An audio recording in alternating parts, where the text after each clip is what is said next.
Before Paul met Joanne, he had been in serious relationships with women more than once. For example, in 1993, during his university years, he was with Carrie Thompson. Although he didn't stay with her for long, this relationship revealed his violent tendencies. Carrie told the police about how Paul could switch during an argument and become aggressive, beating the walls and holding Carrie by force. This was just the beginning.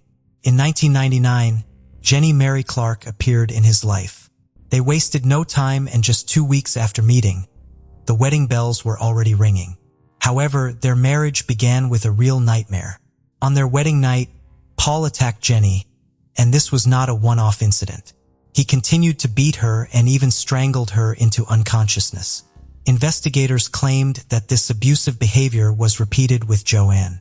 Despite the situation, Paul and Jenny decided to have a baby. Their daughter, Chloe, was born in February, and they divorced shortly after. When Chloe was 5 years old, Jenny met Joanne and immediately realized that Joanne was too naive for such a rude man and would face a tough battle with Paul. In February 2002, he broke up with Jenny and began dating Joanne Nelson. Katie, Joanne's sister, said that Joanne most likely did not know about his criminal history. Otherwise, she would not have continued the relationship or wanted children with him. Their story began on the streets, where Paul worked as a security guard in bars and clubs. He was 27 and already experienced in relationships, while Joanne was just starting her journey into adulthood at the age of 19. Despite the age difference, they found support in each other, running away from their parents' control and looking for their own space. At first, they lived with Paul's mother, and then they could afford to buy their own house. But happiness was slowly disappearing, fading away like smoke from a fire. The days turned gray and the tension grew between them. For Joanne, everything had become too mundane and boring. Their differences began to affect the relationship. She loved order while he did not give it much thought. On February 14, 2005, Joanne did not come to work. This was unusual and caused immediate concern. As the investigation revealed more and more information, the previously quiet and peaceful town was overtaken by a wave of shocking lies and deception. Before we dive in, don't forget to subscribe to our new channel, where we uncover captivating and chilling cold cases that will keep you on the edge of your seat. You won't want to miss the twists and turns we have in store. Let's continue. Joanne Nelson, a cheerful and bright young woman, always put the happiness of her loved ones above her own. As a child, she lived with her parents in the town of Hull, also known as Kingston upon Hull, on the east coast of Yorkshire, England.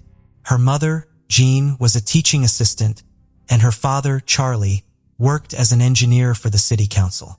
It was in this town that Joanne grew up and became who she was. Joanne had a bright personality and was successful both academically and socially. She was an active athlete who loved netball, lacrosse, and swimming. She lived happily, enjoying her youth, but always harbored a deep desire to create her own family. She initially tried her hand at medicine, but the emotional toll of being a nurse proved too difficult for her. Her loved ones remember how she would come home saddened by the suffering of her patients. Later, Joanne considered working abroad, but ultimately chose to work at an employment center in Hull to be closer to her family and friends. She found fulfillment in making people's lives better by helping them find jobs and improve their skills. Joanne's dedication and kindness left a lasting impact on those around her, making her absence even more profound and alarming when she did not show up for work that fateful February day. On Valentine's Day 2005, Joanne Nelson vanished without a trace, turning a day meant for love into a day of horror and mystery. Her disappearance was a nightmare for her parents. When her boyfriend reported her missing to the police, a sense of foreboding filled the air. That night turned dark and ominous, leaving Joanne's family and friends enveloped in fear and uncertainty. Instead of enjoying the evening with his beloved, Paul found himself speaking with the police. He claimed that the last time he saw Joanne was when she was asleep, and upon his return from work, she was gone. It was as if she had vanished into thin air, leaving only shadows of fear and hope behind. At 22 years old, Joanne's sudden disappearance caused great distress among her loved ones. The situation became even more perplexing when she missed significant events, such as her best friend's father's funeral and her sister Katie's 19th birthday. The police swiftly launched a large-scale search operation involving numerous law enforcement officers, military personnel, and volunteers. Joanne's father was vocal about his suspicions regarding Paul, questioning how he could be involved in the disappearance of such a responsible young woman. Katie, although aware of her father's concerns, found it hard to believe that Paul had any role in Joanne's vanishing. The family's worry and confusion only deepened as days turned into weeks without any sign of Joanne. Paul threw himself into the search efforts, collaborating with volunteers, concerned relatives, and friends. Despite lacking family consent, he granted multiple interviews to the press, keen to aid in the search. When questioned by a reporter over the phone, Paul vehemently denied any wrongdoing in Joanne's disappearance. He adamantly professed his love for her, asserting that he could never harm her. However, discrepancies emerged between his spoken words and his facial expressions. Expert Cliff Lansley scrutinized Paul's demeanor during a televised interview, identifying peculiarities. Notably, Paul failed to close his eyes while discussing Joanne, an anomaly for someone grappling with grief. Moreover, he displayed no signs of tears, raising suspicions. Further scrutiny came from Ray Higgins, the head of the investigation team at Humberside Police. Higgins reported observing nail marks on the back of Paul's hand, leading authorities to consider his potential involvement in Joanne's disappearance or death. Eventually, Paul's mother, unable to bear the emotional turmoil any longer, divulged crucial information about Paul's actions to the authorities, potentially shedding light on Joanne's fate. Upon learning of the accusations, Paul didn't attempt to refute his culpability. Just 6 days after Joanne's disappearance, he found himself in police custody. During a grueling interrogation, the truth emerged. On that fateful Valentine's Day in February 2005, Paul committed the unthinkable act of ending Joanne's life in their own home. Paul recounted a tumultuous argument that escalated to irreparable heights. Joanne's constant criticism, particularly regarding household chores, served as the catalyst. According to Paul, Joanne's request for help with the washing machine triggered his anger and shame at his perceived inadequacy. Matters worsened when Joanne declared her intention to leave him and demanded the sale of their home for €110,000, further fueling Paul's rage. In a fit of fury, Paul confessed to the police, admitting to strangling Joanne with his bare hands. Subsequently, he displayed chilling composure as he meticulously orchestrated the aftermath, intending to conceal his heinous deed. He craftily devised a plan, seeking to fabricate Joanne's sudden disappearance. With calculated precision, Paul proceeded to carry out his scheme. He engaged in casual interactions with neighbors and discussed banal topics like acquiring a pet, all while concealing the darkness within him. Surveillance footage captured his unerringly composed demeanor as he purchased supplies, a testament to his disturbingly calm facade. Armed with garbage bags, rubber gloves, and disinfectant spray, Paul executed his plan methodically. He bound Joanne's limbs, encased her in bags, and sealed them with duct tape. Then, without hesitation, he transported her lifeless body to her vehicle, his audacity matched only by the magnitude of his crime. The audacious act unfolded in broad daylight, revealing Paul's cunning and deceitful nature. With chilling composure, he concealed his heinous deed from unsuspecting onlookers, demonstrating his ability to manipulate those around him effortlessly. After concealing Joanne's lifeless body in her own vehicle, Paul embarked on a calculated journey. Driving approximately 75 miles to the remote Bradbury woodland near Winteringham in North Yorkshire, Paul carefully orchestrated each step. With meticulous precision, he carried Joanne's body through the dense forest, seeking a secluded burial site among the towering pines. Utilizing twigs to obscure the makeshift grave, Paul buried what he perceived as the love of his life. Returning to the victim's car, Paul resumed his facade of normalcy, showing no remorse or acknowledgement of his monstrous actions. He even fabricated a fake phone conversation with Joanne to divert suspicion, further highlighting his cold-blooded demeanor. Despite his attempts to deceive, Paul's consistent actions betrayed an alarming level of planning and premeditation. In the subsequent investigation, Paul's memory conveniently faltered regarding the exact location of Joanne's burial site. Detectives, led by the tenacious Ray Higgins, embarked on a painstaking 6-week search across 3 counties. Finally, on March 24th, after 39 days of agonizing uncertainty, the grim truth came to light. In a solemn operation led by Detective Phil Gadd, Joanne's remains were discovered in Bransby, near York. Trembling with nerves, the search party followed Paul's descriptions until they stumbled upon the telltale signs: a garbage bag concealed beneath branches. Within it lay the heartbreaking evidence: Joanne's body wrapped in plastic, a tragic confirmation of the family's worst fears. March 24th marked the end of a harrowing ordeal for Joanne's family, bringing closure to their anguished search while cementing the grim reality they had dreaded all along. Paul's facade of strength hid a dark history of sexual violence against women, a chilling truth kept hidden from Joanne's family and the public until the trial. During his time working as a security guard at the club, he ominously referred to himself as a psychopath, sending shivers down the spines of those who knew him. Witnesses familiar with Paul from the gym recounted instances where he instigated fights in clubs and bars, painting a disturbing picture of his character. As the trial unfolded, more unsettling details emerged. It was revealed that Paul had been experimenting with steroids in a misguided attempt to sculpt his physique into that of a bodybuilder. His friends disclosed that he had battled alcoholism in the past, and his violent outbursts were likely exacerbated by his steroid use. Paul's educational background provided little insight into the darkness lurking beneath his seemingly ordinary facade. He attended Sydney Smith School before enrolling at Howe College, where he successfully completed a program in constructional engineering. Despite his academic achievements, Paul's journey took a sinister turn when he pursued a degree in horticulture at Bishop Burton College, completing it at the tender age of 17. These revelations painted a chilling portrait of a man whose outward appearance belied the deep-seated demons lurking within. Paul's transformation from a seemingly ordinary student to a perpetrator of unspeakable violence left Joanne's family and the community reeling, grappling with the horrifying reality of the darkness that dwelled within him.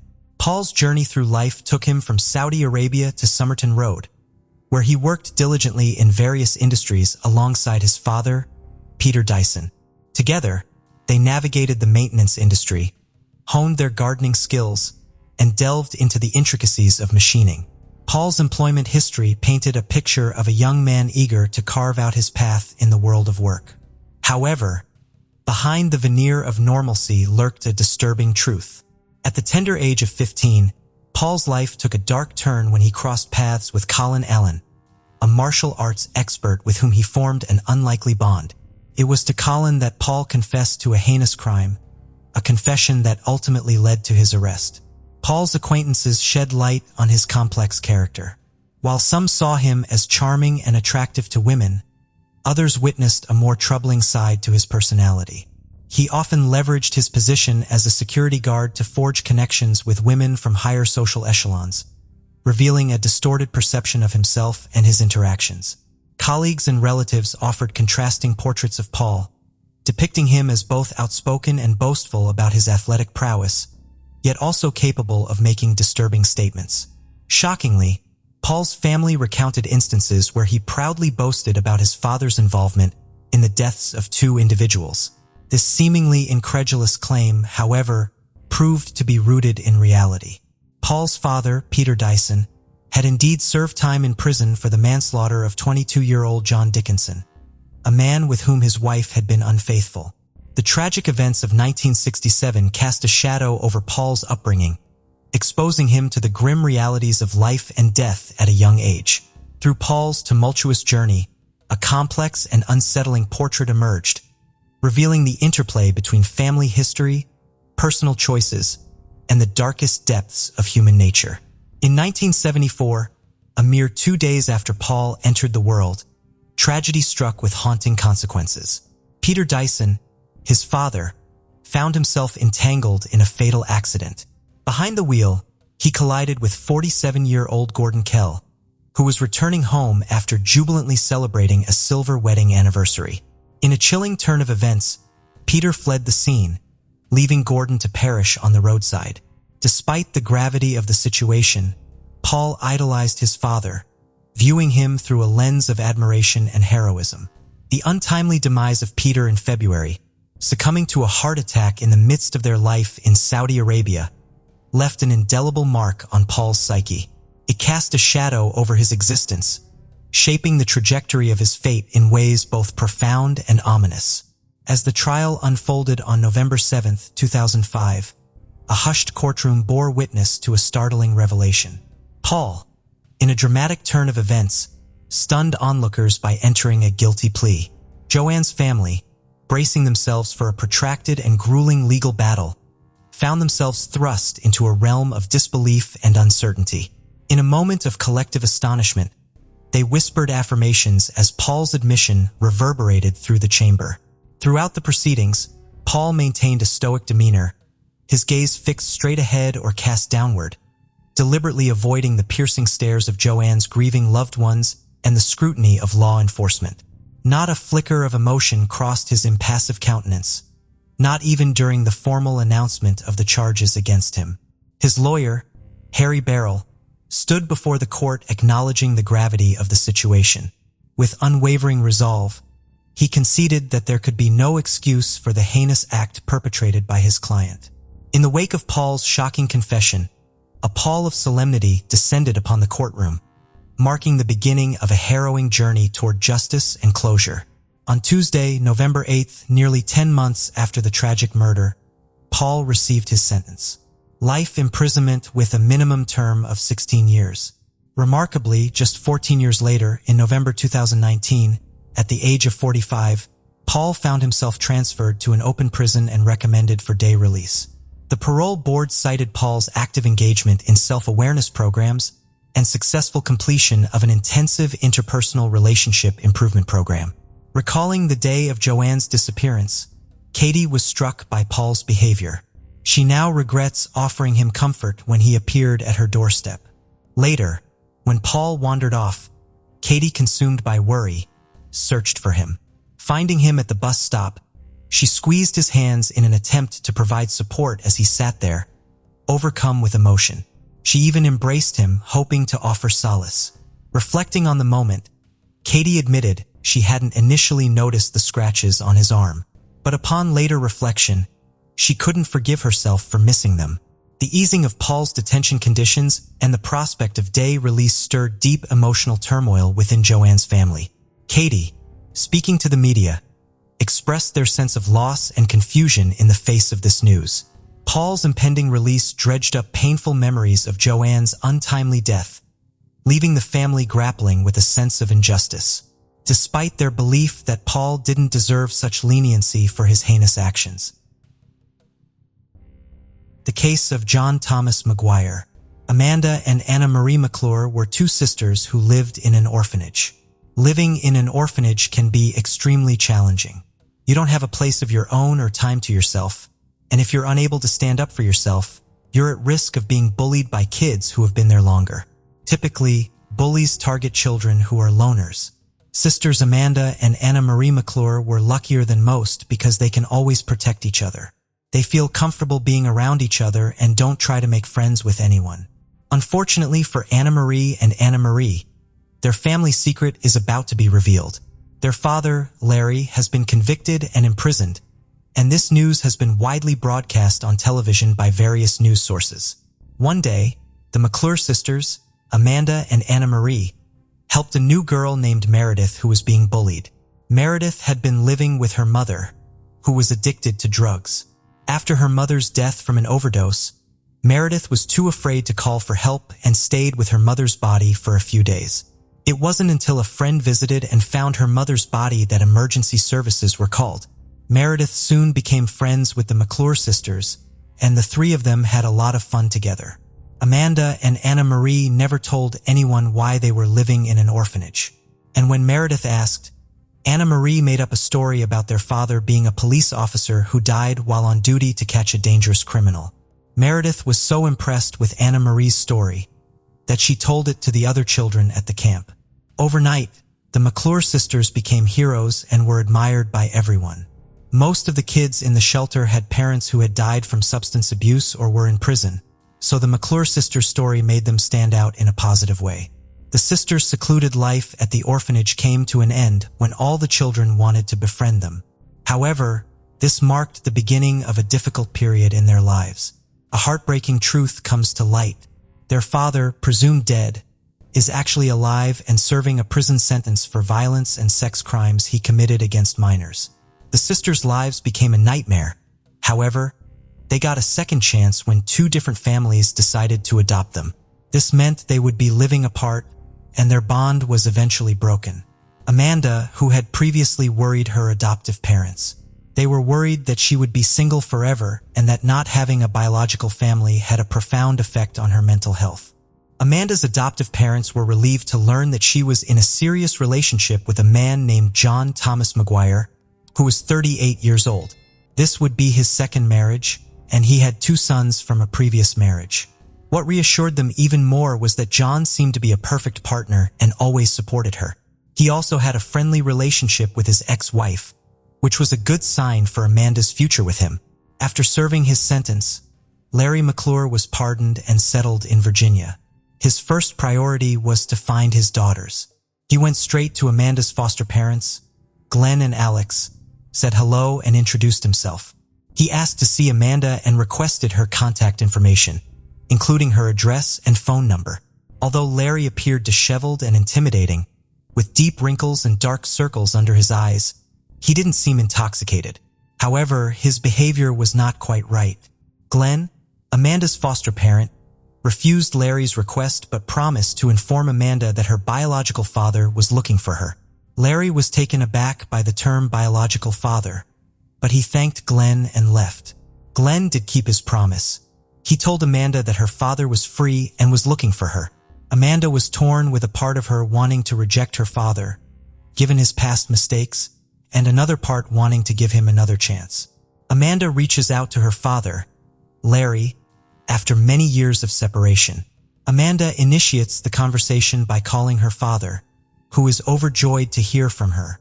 Larry asks about her well-being, and she shares that she's doing well, married, and happy. Larry was very happy for his daughter and invited her and her husband to have dinner with him.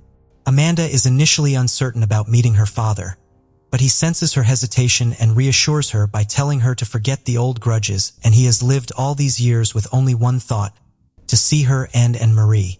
This suggests that Larry has been thinking about his daughters and wants to see them again. Larry's meetings with Amanda and John led to their introduction to the world of illegal substances, which he manufactured himself in his camper. Initially, their financial situation was stable, but Larry manipulated them into funding his substance production. As their addiction deepened, they both lost their jobs. Larry persuaded John to register as a drug addict to receive $180 in state assistance. However, this amount was insufficient to support their habit, and Larry continued to exploit them for money. Meanwhile, Larry met Anna Marie and repeated the same pattern, getting her hooked on substances and taking her money. Amanda and John's situation spiraled out of control. They accumulated huge debts, lost their house, and were forced to move into Larry's camper. John's parents, who were unaware of the situation, were told that they was going on a trip together. In reality, Amanda and John had become entrenched in a cycle of substance abuse and alcohol consumption with Larry, and John's parents have never heard from their son since. On Valentine's Day, John, still reeling from the effects of substance abuse, planned a romantic evening for his wife Amanda at the family circle. He cooked a fancy dinner, inviting Larry and Anna Marie to join them. However, under the prolonged influence of the drugs, a disturbing situation unfolded. Amanda and Larry, who were supposed to be father and daughter, began to develop an inappropriately close relationship. Sadly, John was unaware of this, and as a result, he became redundant in their twisted relationship. During the meal, John spoke very many warm words to Amanda, which made Larry extremely anxious. As the tension increased, Larry interrupted John's speech and asked if he could be completely honest with his wife. John agreed, and Larry suggested a game. They tied John's legs and instructed him to answer truthfully about his life. Initially, the questions covering topics like childhood and school. However, under the influence of drugs, Larry began to accuse John of being an undercover FBI agent. When John denied this, they hit him, although John begging for mercy, but he was ultimately struck on the head with a bottle of wine, the same wine he had brought for the family dinner. Over the course of 2 days, Larry, Amanda, and Anna Marie subjected John to torture while using illegal substances. When they thought it was time to end things, Amanda put a black bag over John's head and tightened it around his neck until he stopped breathing. They buried John in the backyard and then celebrated the engagement of Larry and Amanda, father and daughter, with more drugs and alcohol. On the 3rd day, their mental health worsened. They began to hallucinate, seeing John's ghost, hearing police sirens, and imagining that the ground where they buried John was disturbed as if he might escape and report everything to the authorities. The situation was chaotic, but the father and daughters still decided to take more drastic action. They dug up John's body, checked his pulse, and examined his pupils' reaction to light, even though he showed clear signs of decomposition. This, however, did not convince them that he was truly gone. In a frantic bid to prevent John from coming back to life, they dismembered his body with a wood axe and drove aspen stakes into each piece. They then buried the remains in different locations and covered them with lime to accelerate the decomposition process. 3 weeks later, Larry and Amanda got married. To conceal their relationship, Larry changed his name. The new family aimed to start afresh, moving to Kentucky. They promised each other to stop using illegal substances for good. To avoid suspicion, they even hung an American flag over their front door, just like their neighbors did. By this time, John's ex-wife and parents were becoming increasingly concerned about his lack of contact. In 2019, John's mother even filed a police report regarding his disappearance. Meanwhile, Larry failed to inform the police about his move to another state, which violated his probation terms and led to his return to prison. Larry's mental state deteriorated, especially after long-term substance abuse and alcohol use. This sent him into rehab, leading to anxiety and confusion between what was real and what wasn't, reflected in his disturbing behavior. Larry suspected that the parole violation was merely a pretext for authorities to search his backyard for John's remains. He felt an urgent need to contact Amanda or Anna Marie and instruct them to dig up the body parts and rebury them far from their home. Since all prisoner calls are monitored, he had to find a discreet way to communicate this information. Larry meticulously prepared a speech to convey his message, but ultimately, he was denied the opportunity to make calls. Unable to cope with the situation any longer, he decided to confess to the police. Larry thought that if he confessed to the murder before being charged, he might avoid the death penalty. He even considered blaming his daughters to make his situation better. However, the police officer did not believe him. First of all, what murder? What body parts were buried in the backyard? What crazy idea did this man have? Legally, they had to verify his claims. Initially, the police planned to conduct an investigation. They took his statement, and they found out that John was indeed missing. A police unit was sent to Larry's house. First on the scene, investigators found evidence that Larry had mentioned, confirming all of the criminal's statements. The McClure sisters were quickly apprehended. Amanda and Anna Marie were in shock, unable to believe that their father and stepfather could confess to such a brutal murder. They were even more stunned to learn that Larry was trying to portray himself as an innocent bystander, claiming in his testimony that it was his daughters who killed John and he was just unwittingly involved in the crime. As the investigation unfolded, each of the family McClure members sought to protect themselves and convinced the police that their involvement was purely accidental. This situation was particularly difficult for John's relatives because there was no body, only remains were found. Those remains had to be carefully collected by forensic experts, transported to his parents, and ultimately buried in a closed coffin. It has been mentioned many that John was a kind person. Despite the challenges they faced, his parents were able to arrange for his burial. Some friends contributed financially, while others assisted with transportation and funeral planning. John was laid to rest at a Lutheran church on October 25, 2019. On February 15th, the day after Valentine's Day, a member of the McClure family posted on Facebook, claiming it was a message from John. The The post stated that he was going on a long trip and would be out of touch, asking friends not to worry about his absence. This raised suspicions that the family McClure had planned to kill John, and they wanted to deceive others to avoid causing panic. Despite the severity of the crime, but during the trial, Larry and Amanda received an additional 6 months in their sentence due to their illegal father-daughter marriage, which is prohibited in the state. The trial began and Larry testified. He revealed that he had always felt remorse for his children throughout his life. He explained that when they were very young, he committed a serious crime that led to them being placed in an orphanage. Their birth mother had abandoned them, and he was the only one left feeling heartbroken. Larry expressed deep gratitude towards the families who adopted his children, mentioning that he had even prayed for their adoptive parents in churches. He desperately wanted to make up for the years gone by with them and admitted that this might be why he made the choices he did. He describes John as a wonderful young man and expresses his grief for him. He says that if he could change the past, he would, but emphasizes that no one can bring the dead back to life. He mentions his deep love for his daughter Amanda. However, he notes that Amanda does not care about John. Her only concern is taking money from his account. He questions whether anyone would consider killing someone for $180 and that people should recognize Amanda for what she was. He called her a monster, not a human. He stated that he, Amanda, and Marie were addicted to drugs and that they deserved to be punished for their actions. He expressed his desire to speak to the jury and said that regardless of his sentence, he was aware of his health problems and believed that he might not live more than 10 years. He expressed regret for John's passing and again apologized to all of John's loved ones. The trial dragged on because the defendants kept changing their statements about whether they killed John or not. Amanda, unable to bear the long trial, made a deal with investigators. In return, she was assured that she would be charged with involuntary manslaughter at her next trial. Larry then gave another speech. He said, "The 4 of us bought the ingredients to make illegal drugs. Amanda came to me and shared her wish to get revenge on John. The reality is that John, while high on drugs, assaulted Anna Marie, which led to her becoming pregnant. For me, I needed to regain my daughter's trust after years apart. I felt I could not refuse their demands. I often blamed myself for what had happened and thought about ending my life. But I wondered, why should I suffer when this crime was committed by them?"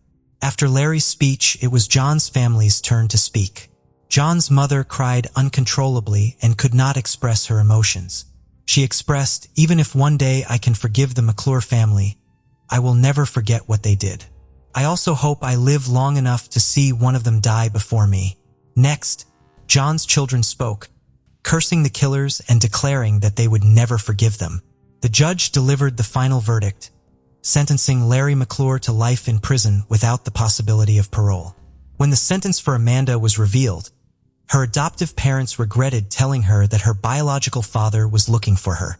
They had always raised her with the freedom to make her own choices, unaware that this freedom could lead to such dire consequences. At the time the verdict was announced, Amanda stated that her father's jealousy was the root cause of the situation. Her adoptive parents pleaded with the judge to consider that Amanda's involvement in the crime was heavily influenced by Larry's negative impact, asserting that she would never have committed such a violent act otherwise. However, the prosecutors argued that the murder was a planned act, suggesting that Amanda and Larry were conspiring to be together as a couple. The initial hearing focused on Amanda, who was sentenced to 40 years. The judge said Amanda could serve only 20 years. During Anna Marie's sentencing, she attempted to speak out against John's murder. However, she felt pressured by her father and sister to do what they wanted, and she only attended Larry and Amanda's wedding out of concern for her own future. Ultimately, Anna Marie was sentenced to 40 years. The case of Lynn family. Min Lynn and Yoon Lin's romance began in the late 1980s when they met at an Australian university. They both came from China and had moved to Australia to further their studies. Min had completed her bachelor's degree and was doing an internship, while Yoon participated in a student exchange program. They met each other after meeting accidentally in the university hallway. After graduating, they got married and settled in North Epping, Sydney, where their love continued to grow into a strong, close-knit family. Min and Yoon had their first child, Brenda Lynn, in August 1994. She was mostly known as Brenda. Their son, Henry, was born in 1997, and their youngest child, Terry, was born in February. At the start of the February, Min and Yoon decided to start a business, opening a small newsroom. Through their hard work, it became a successful news agency with a publishing arm on Rose Street. The Lynn family's business success had brought them economic security, a spacious house, a luxury car, and good education for their children. Min had handled business affairs, while Yoon had focused on taking care of their home and children. Neighbors had respected the Lynn family for their hard work and kindness. As parents, Min and Yoon had been appreciated for their care and love for their children. They had never quarreled. Their children had been very obedient and close-knit. Brenda, the eldest daughter, had stood out for her beauty, good academic performance, and kindness towards animals. Henry and Terry, two sons, had been both active and loved sports, especially soccer. As the Lynn family had settled into life in Australia and their assets had increased, they had begun bringing relatives from China to live with them. In the early 2000s, Min's parents had been the first to move to North Epping and had helped with childcare. A few years later, Yun's parents also moved to Sydney suburb, with Min and Yoon buying them a small house. Yun's sister, Irene, came to live with the Lynn family, assisting with household chores and the children. By this time, the Lynn family business was generating substantial income, reportedly nearing $1 million annually. In late 2007, Min Lynn's younger sister, Kathy, and her husband, Robert, moved to Australia in search of better opportunities. They had visited before and briefly lived in Melbourne but had returned to China. This time, they were determined to settle in Australia for good. Robert was a former successful ear, nose, and throat doctor in China, decided to try his hand at entrepreneurship. He and his wife invested all their savings in a restaurant in Sydney, but the business struggled and eventually closed. Robert's subsequent attempts to open a cafe or snack bar also failed due to his lack of business skills and financial management experience. Lynn's family had a habit of meeting every Friday night. Their last family gathering took place on July 17, 2009, at Kathy Inman's parents' home. The next morning, July 18th, the Lynn family store had not been open, making long-time customers feel surprised and confused. This sudden closure had raised their concerns. One of them tried to contact Min multiple times but was unsuccessful, so they called Min's sister Kathy to see if she knew what was going on. Kathy was surprised and worried because her brother never closed the shop without making arrangements first. Kathy tried to call Min and Yoon, but they didn't answer. She also tried calling their home phone, but no one picked up. Kathy and her husband Robert were worried, so they decided to visit Min's house to make sure everything was okay. They arrived around 9 a.m. and saw the family car. They went to the house. The front door was unlocked, but there was no sign of Min or his family inside. Kathy went upstairs.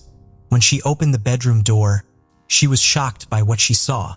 The room was covered in blood, including the floor, walls, ceiling, furniture, and curtains. Yuan Lin's body was on the floor near the bed, and she had been severely mutilated. Kathy screamed and stumbled backward, was shocked by the gruesome scene. In the room next to where Irene slept, a terrible scene took place. Irene lay motionless on the bed, her face beaten and bruised.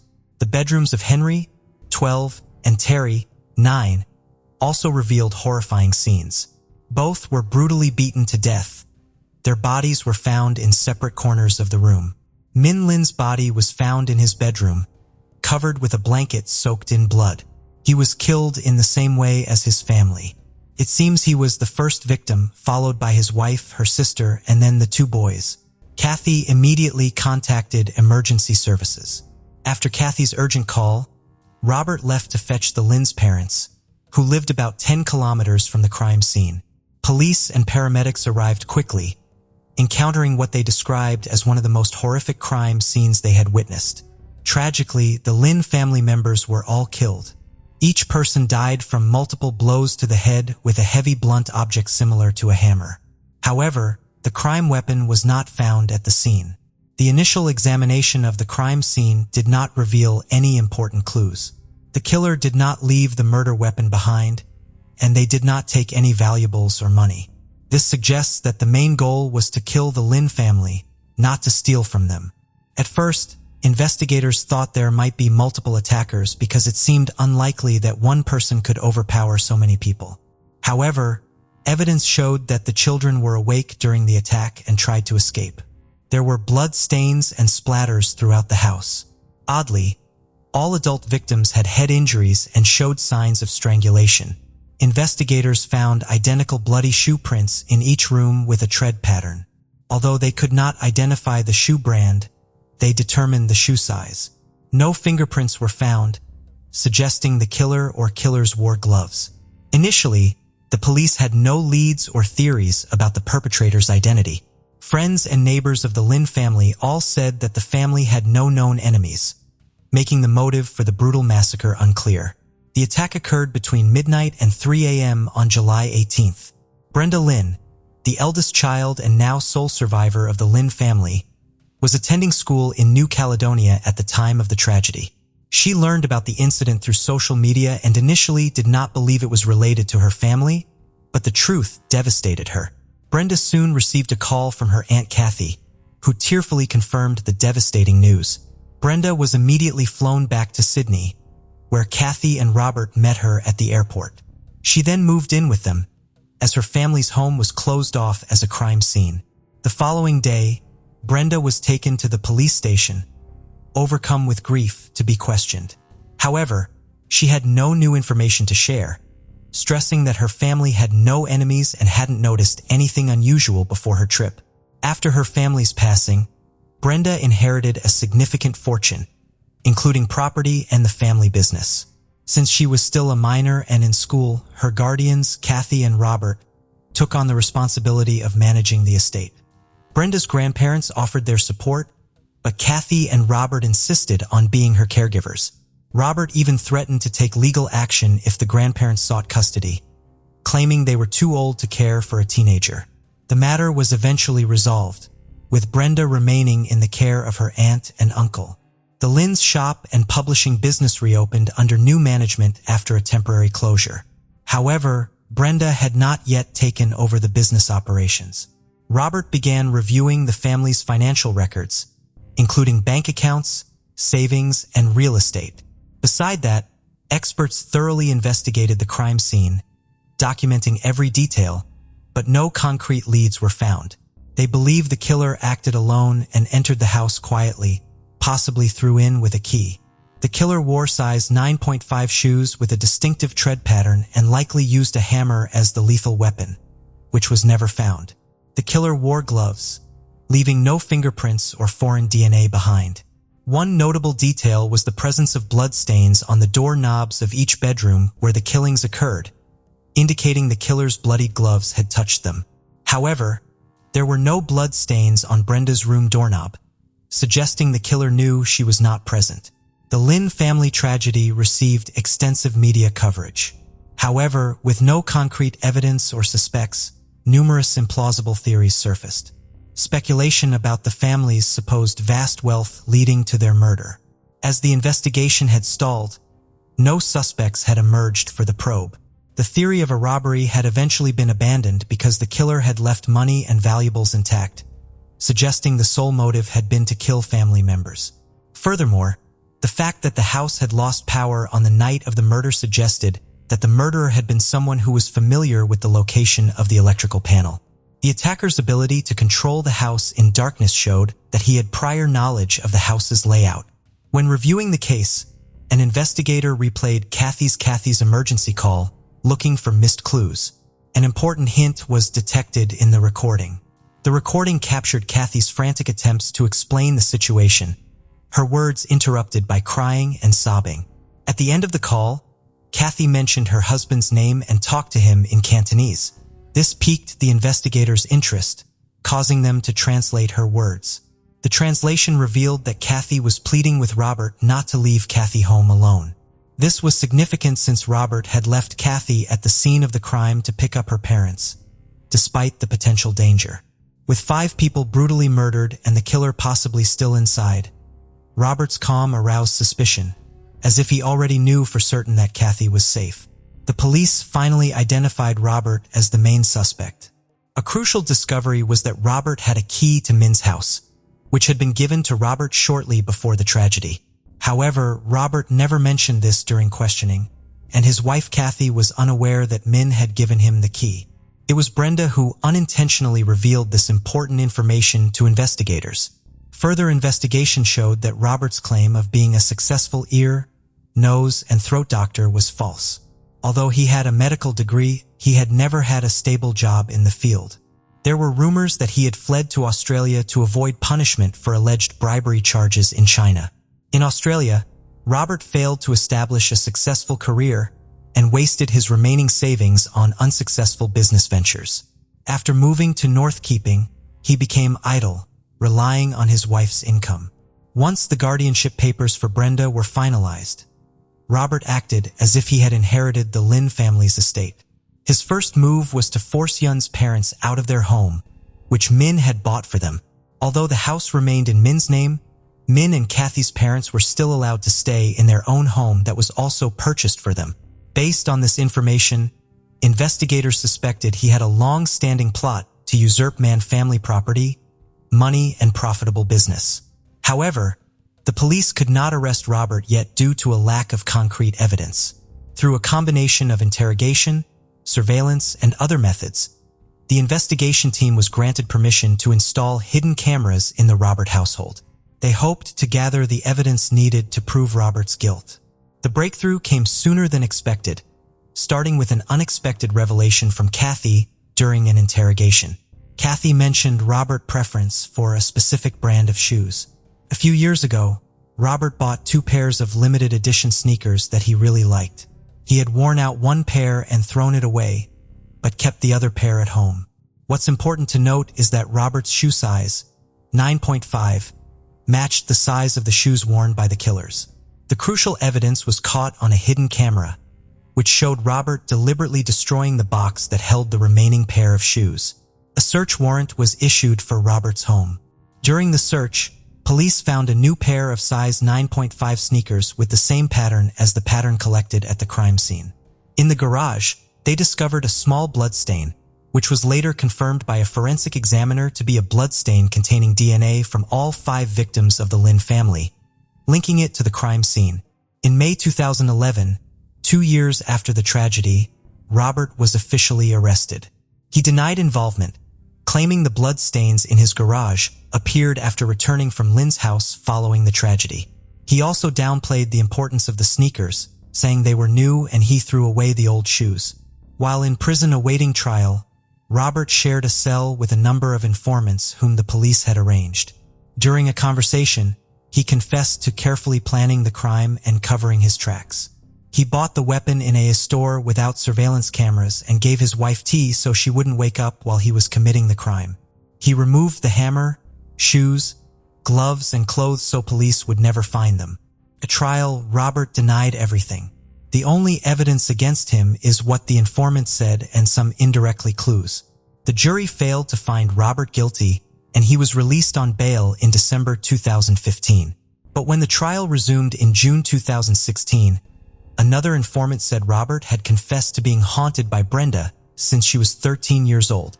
Brenda was questioned again and tearfully said Robert forced her to have sex when she first moved in. She kept silent about the abuse for years because she was afraid of what Robert might do. With this new information and other evidence, Robert was officially convicted of all charges. He was given 5 life sentences without the possibility of parole, 1 for each murder. All of his appeals were rejected. The case of Sharon Collins. On September 26, 2006, police were alerted to a break-in at a business in Westgate Business Park, Ennis, Kesler. The office belonged to Downs and Howard, property investment firm owned by Howard and his sons. He was believed to be wealthy. The police received a call about a robbery in rural Ireland, which unfortunately was not uncommon. However, upon arrival, they found the crime scene to be unusual. There were no signs of forced entry, such as broken doors or windows. The office locks had been opened with keys, and the alarm had been deactivated with a code the previous night at 9:24 p.m. Stolen items included a laptop, a desktop computer CPU, computer cables, and an old Irish money poster. Strangely, the safe in the office was left untouched, adding to the mystery. Later that evening, the police got a call from Robert Howard, one of Howard's sons, reporting that a strange man had shown up at his house and demanded money. What began as a basic robbery call was now unraveling into an unusual and bizarre story in Irish criminal history. Just days after the robbery, a suspect, Robert, who was an Egyptian national living in Las Vegas, was arrested in Ennis, along with his wife, Teresa Engel, an American. Robert claimed that a man named Tony came to his house, demanded money, and threatened his life, as well as the lives of his father and brother. Tony said the hit could be called off if Robert paid 100,000 euros. Robert refused, called the police, and Tony was taken into custody. On February 26, 2007, Sharon Collins, Howard's partner and purported surrogate mother to his 2 adult sons, was arrested. This was based on information found on 2 gateway computers discovered during an FBI investigation into Tony. The computers revealed a series of emails between 2 individuals, with one person using the email address lyingeyes98@yahoo.ie to arrange the contract killing of the Howard men. The emails also mentioned a FedEx package sent to a Las Vegas address with a down payment of 15,000 euros for the hit. Upon investigation, it was found that Sharon had indeed withdrawn 15,000 euros from her credit union and bank accounts. Sharon completely denies having any contact with Tony. She acknowledged sending the money, but claimed it was due to blackmail, possibly by a woman whom she met online. Howard wrote to the DPP requesting no charges against Sharon, asserting she wasn't involved in the murder plot. Several individuals, including Sharon Collins, contacted the DPP about the case. Sharon wrote to them 3 times detailing her case. She detailed her life, explaining how she got married at 19 and had 2 sons before separating and eventually getting divorced. In November 1998, she met Howard, and they moved in with her 2 sons before Christmas. This worried me because they lived together like a married couple, but were never officially married because Howard was worried about his sons inheriting his business and fortune. In Ireland, a spouse is entitled to 1/3 of an estate regardless of a will. Sharon was pressuring Howard to have a church wedding due to her previous marriage being annulled and Howard being a widower. They were advised that this could lead to a claim on Howard's estate. Instead, they settled for exchanging vows in a church in Italy, signing a document acknowledging it was not a legal marriage. Despite this, they acted as a married couple and held a reception party when they returned home. Sharon misled guests into thinking they were legally married. Howard and Sharon generally got along well, but they had strong personalities and often disagreed. In December 2005, Sharon mentioned meeting a woman named Maria Marconi online. Sharon confided in Maria about the arguments in her relationship with Howard. The 2 of them first connected when Sharon filled out a form online regarding working from home. Among many other emails, one in particular caught her attention: an invitation from a popular author to help her write a novel. Sharon filled out the form and returned it. Not long after, Maria Marconi contacted her, offering to mentor her. Over time, Sharon and Maria became friends, and Sharon started sharing more personal details with her. Sharon mentioned she hadn't informed Howard about Maria, as she wanted to wait and see how things progressed before bringing up her book project. During this period, she found the writing exercises helpful and therapeutic. Sharon wrote in a letter to the DPP that in April 2006, she and Howard had a disagreement, leading her to send an email to Maria, where she expressed her anger towards Howard by calling him names and stating that she hated him. Sharon met Maria Marconi in June 2007 during a holiday in Ireland. Maria was a woman in her late 40s with straight brown hair, sallow skin, and about average height. They traveled around Clare together, and Maria used a computer in Howard's office at Ballyback House. The next month, Maria contacted Sharon to inform her that her house had been robbed and her laptop stolen. Following this incident, Sharon started receiving strange emails from a man threatening to harm Howard and his sons for money or if she didn't pay. The man knew personal details about her life, which frightened Sharon. She was then told to give 20,000 euros to prevent the letter to Maria Marconi from being sent to Howard. She received phone calls and emails asking for the money, so she decided to send it in hopes of solving the issue. The night after sending the money, on August 16, 2007, she traveled to Spain thinking it was all over. However, she continued to receive demands for more money through phone calls and emails. She visited an internet cafe to contact Maria, but upon logging in, she realized all her emails and contacts were gone. Upon learning that Howard's office had been burglarized and the computers were stolen, she remembered that her password was saved on one of the computers, suspecting that's how her emails were deleted. She told the DPP also that when she had been brought in to speak to the police, they had read emails that they said were from her to a man named Tony. She told them she recognized parts of the emails and that some of what she had written to Maria might have been lifted word for word and had been added to make it look like Sharon herself was conspiring to have the Howard men murdered. Sharon's next 2 letters were much shorter compared to her previous ones. In those letters, she mentioned that she would not have used her real name, her personal computer, or the computer at Howard's office. Sharon believed that all these factors made it impossible for her to have committed the crime. She admitted that she was foolish, deceived, and manipulated. In hindsight, she realized that she should have confessed much earlier and told the truth. Sharon regretted not informing Howard about the incident when it occurred. She also said that she had nothing to gain from the Howard's murders. She was not properly named nanny and would not have had any claim on Howard's estate since they were not married. In fact, if anything, Howard's death would mean that her source of income would be gone. She pleaded with the DPP not to press charges and to trust that she had acted foolishly, but had not intended to kill. The DPP did not heed Howard or Sharon's advice. On June 26, 2007, the district court proceedings began. This court convenes 9 times a year, but today it was packed with photographers and journalists. Sharon, aged 44, was scheduled to appear in court. Additionally, it was reported that an Egyptian national residing in Las Vegas, Nevada, USA was also present in court. He had been accused of attempting to extort 100,000 euros, robbery, and dealing with stolen goods. However, those charges were dismissed in the morning. Upon leaving the courtroom, he was promptly rearrested for conspiracy to commit murder. Tony was taken by the police to Kilka to face these charges alongside Sharon.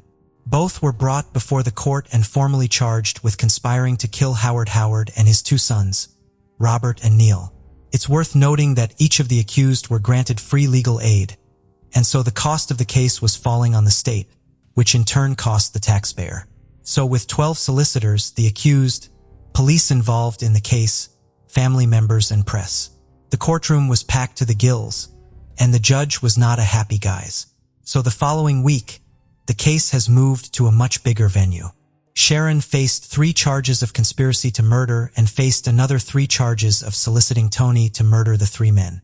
Tony was recharged with making an unwarranted demand for 100,000 euro from Robert Howard, trespassing at the Howard's business premises, theft, and handling stolen goods.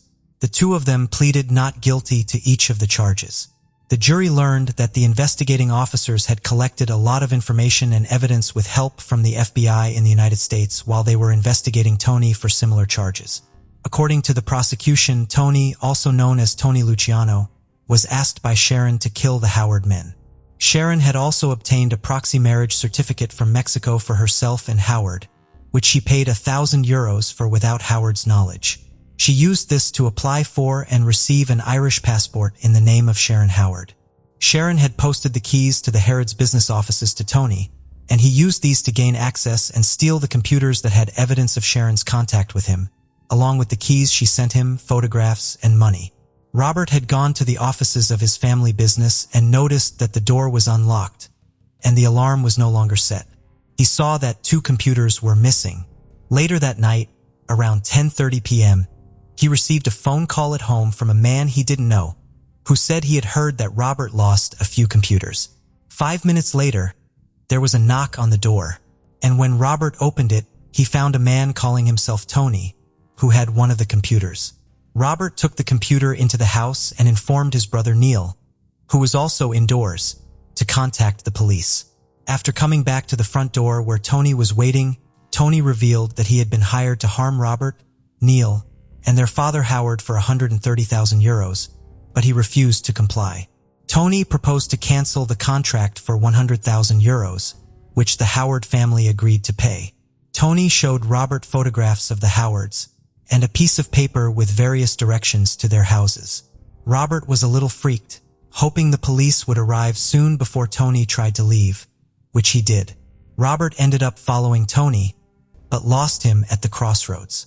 Later, at around 12:30 a.m., Robert received another phone call from Tony, asking if he had started to get the money together, and there were several other calls the next day along the same lines. They made plans to meet at a hotel in Ennis for Robert to hand over the money, and Robert told the police about this. On the evening of the September 27, 2006, Robert went to the hotel bar.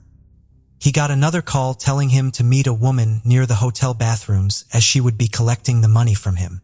This woman was Teresa, Tony's wife. When he got to the bathrooms, a woman asked him if he had the envelope. And just then, a plainclothes police passed them, and the woman took off without the money. The undercover female police followed Teresa, and she was seen talking to a man outside the hotel. They both went their separate ways, and the man headed to a pub across the road from the hotel. The police approached the man and arrested him there and then. This man was Tony. Teresa was arrested in the hotel car park. Howard supported Sharon during the investigation, arrest, and trial. On the stand, he expressed confusion as to why Sharon would be involved, stating she was not a greedy person and had never asked him for anything. He mentioned that shortly after the office break-in, Sharon informed him she was being blackmailed by Maria Marconi.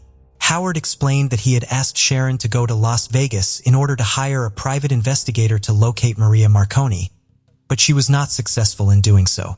He also mentioned that he did not book the 2 flights from Las Vegas to Shannon Airport that were charged to his American Express credit card, which coincided with flights taken by Tony and Teresa. Howard revealed that Sharon had his credit card information and took care of the payments. But unfortunately, her purse containing the details was stolen in Spain, either in August or February. He suspected that the thief was Teresa. After Howard finished his testimony, he left the stand and crossed the courtroom where he gave Sharon a kiss on the lips. This caused a sensation amongst the media. He then left the courtroom and did not attend the rest of the trial. On Thursday, June, Teresa Engel took to the stand, and it was established that she had been granted immunity for her testimony. They went through her background, and she had met Tony in February 2003 or February 2004 at a casino in Detroit near where she lived at the time. In June 2006, she moved to Las Vegas to live with Tony, and they got married. She, Tony, and another woman named Lisa all lived together. Lisa was Tony's first wife. Teresa mentioned that she had visited Ireland before, saying Tony had sent her there in response to emails he received from a woman seeking 3 men to be killed. She remembered receiving a cash payment of €15,000 delivered by FedEx. In Ireland, she met Tony's friend Ash in Ennis, who was supposed to poison the alcohol in Howard's office to kill the Howard sons. However, Ash ultimately decided not to go through with the plan and left. When the FBI were investigating Tony over fraud and extortion in the States, they had found evidence of the manufacturing of racing in the house that he lived in. And so this information was given in court in Ireland. The fraud and extortion in this case in the US was similar to the one in Ireland involving Sharon. Teresa had told a woman that her partner's ex had taken out a hit on her and that she'd be killed if she didn't send it $20,000. Obviously, rather than pay out the money to these people, she went to the cops. It turned out the ex-girlfriend had paid out $17,000 after finding Tony on the hitman for her website that he had set up. Teresa pleaded guilty and was eventually in February 2008 sentenced to 8 months in prison. The next part of this story is another humdinger as it involves the popular radio show personality Jerry Ryan, who unfortunately is no longer with us, but anyone Irish would have known him, and the producer of his show, Siobhan Hoth. You see, our Sharon had wrote an email to the show outlining her relationship with Howard. This email was only partially recovered, and so they brought Jerry Ryan and Siobhan Hoth to the stand. but they stated they'd get over 2,000 emails a month, and neither of them remember seeing the email. The email stated that Howard visited prostitutes, as well as individuals Sharon referred to as transvestites. He asked her to engage in sexual activity that made her uncomfortable. Sharon mentioned that he had awful moods when he didn't get his way, and she could no longer tolerate it, although she was afraid to leave. Personally, I believe she was hesitant to abandon the lifestyle to which she was accustomed, but I may just be cynical. She mentioned in her letter to the show that she wanted to create a situation where she could end her current relationship. The email suggested two possibilities. Either Sharon was truly unhappy in her relationship, giving her a possible motive for murder, or she was lying and willing to tarnish her partner's reputation to gain sympathy. Maybe Sharon was hiding her true self. The prosecution argued during their closing statement that bringing in Jerry Ryan was unnecessary and irrelevant, claiming it was just a ploy by Sharon to attract more attention. On the July 1st, the day had finally come that everyone had been waiting on. Sharon was the next up in the witness box. Next up was the prosecution to cross-examine Sharon. Everything that was put to her was denied, including how she organized the break-in at the Howard's office, how she paid the down payment of 15,000 euros for the hit, and claiming it was the money to pay the blackmailer, and how the Lying Eyes 98 email address didn't belong to her. She was accused of making up the person Maria Marconi to cover her tracks. She claimed that the phone calls she exchanged were with the woman and not a man. Sharon remained cool and collected during the cross-examination. She made sure to smile at the jury and played the part of an innocent person. However, the next day, Sharon was a different woman in the court. She appeared drawn and lacked the confidence she had shown the previous day. The prosecution grilled her and went through her actions in detail. Sharon was unable to give clear explanations regarding the communication between the Lying Eyes account and the hitman, followed by a quick switch to her personal email from the same computer. She also could not clarify the searches on her laptop at Balabeg House regarding inheritance, mortgages, and women's aid. Additionally, she had no explanation for the 15,000 euros tracking number used right after interactions between the Lying Eyes 98 and the hitman account. The defense argued that the police were biased in their investigation and only looked for evidence to make Sharon appear guilty. They mentioned phone data and records that were never thoroughly examined, which could have shown that someone else was in the house while Sharon and Howard were away. After the judge summed up the case, the jury deliberated for hours. Each counsel had requests for the judge. The jury spoke on the case and were retired to a hotel. The next day, the judge recharged the jury and deliberations continued. On the third day, finally, a decision was made. Early afternoon, the jury filed into the courtroom and delivered their verdict on 7 charges. Sharon had been found guilty of 3 charges relating to the soliciting the murder of the 3 men, Howard, Robert, and Neil. She had also been found guilty of charges relating to demanding 100,000 euro from Robert to cancel the contract of killing all 3 of them, but not guilty of the robbery of the Howard officers.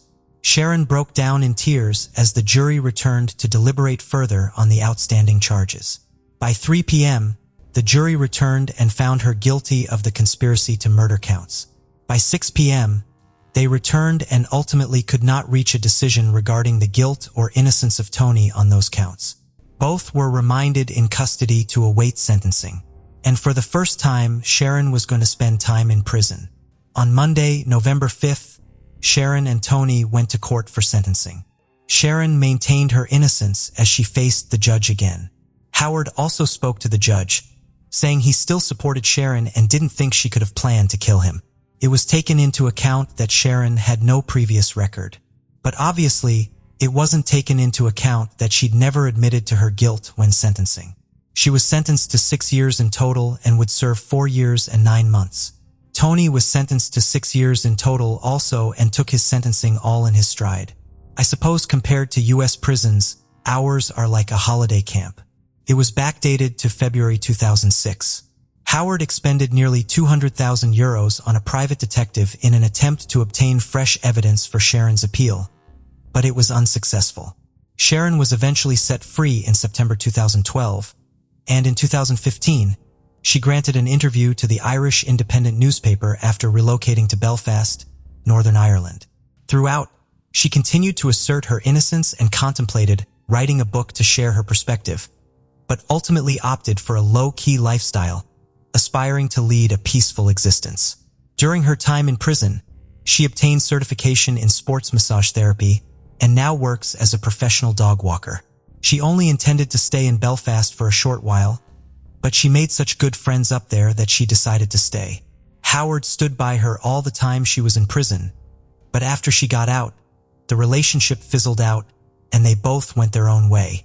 Howard went to Spain to recover, and to this day spends most of his time there, while his two sons still manage a thriving business despite everything that went on. In 2016, Eve gave an interview to the Sunday World newspaper. He returned to his native Egypt, where he is now a cattle farmer, and had some harsh words for Sharon. He spoke of her statement that everyone deserves a second chance, saying that applies only to people who admit what they did wrong. Tony was extradited back to the States while in custody as he faced charges of extortion. Once he had served his time in the US, he attempted to put his life back together. He did become ill, and after no one came to visit him in the hospital, he realized his life in the US was over after spending 32 years there, and he returned to his native Egypt. It's hard to believe that Sharon fell for the scam. She would have considered herself as intelligent and a computer expert, having taken a course in 1982. However, the computers of February 2006 were a different ballgame. Metadata, cell data, browsing history, and so on were just about to become mainstream. Nowadays, we nearly all know that data is kept, and our every movement can be traced. And yet, we still have people who make these mistakes and leave a treasure trove of evidence. The case of the Harvey family. On that Sunday afternoon in January 2006, a man and his daughter visited his friend's family home for a New Year's gathering. He found the open door a usual party thing. Entering, he saw thick smoke, alerted others, and called the authorities. Firefighters arrived, put out the fire, but tragically found the Harveys' lifeless bodies. What seemed like a fire turned into a murder investigation, leaving the investigators both shaken and perplexed. 49-year-old Brian Tabor Harvey, a local icon, gained recognition in the 1980s as the singer-songwriter for the underground indie band House of Freaks. Despite parting ways professionally with his musical partner, Johnny Hott, in the 90s, they remained close friends. Brian, a devoted musician, took the stage for the last time at a New Year's Eve show, which was sadly and unbeknownst to him, the final night of his life.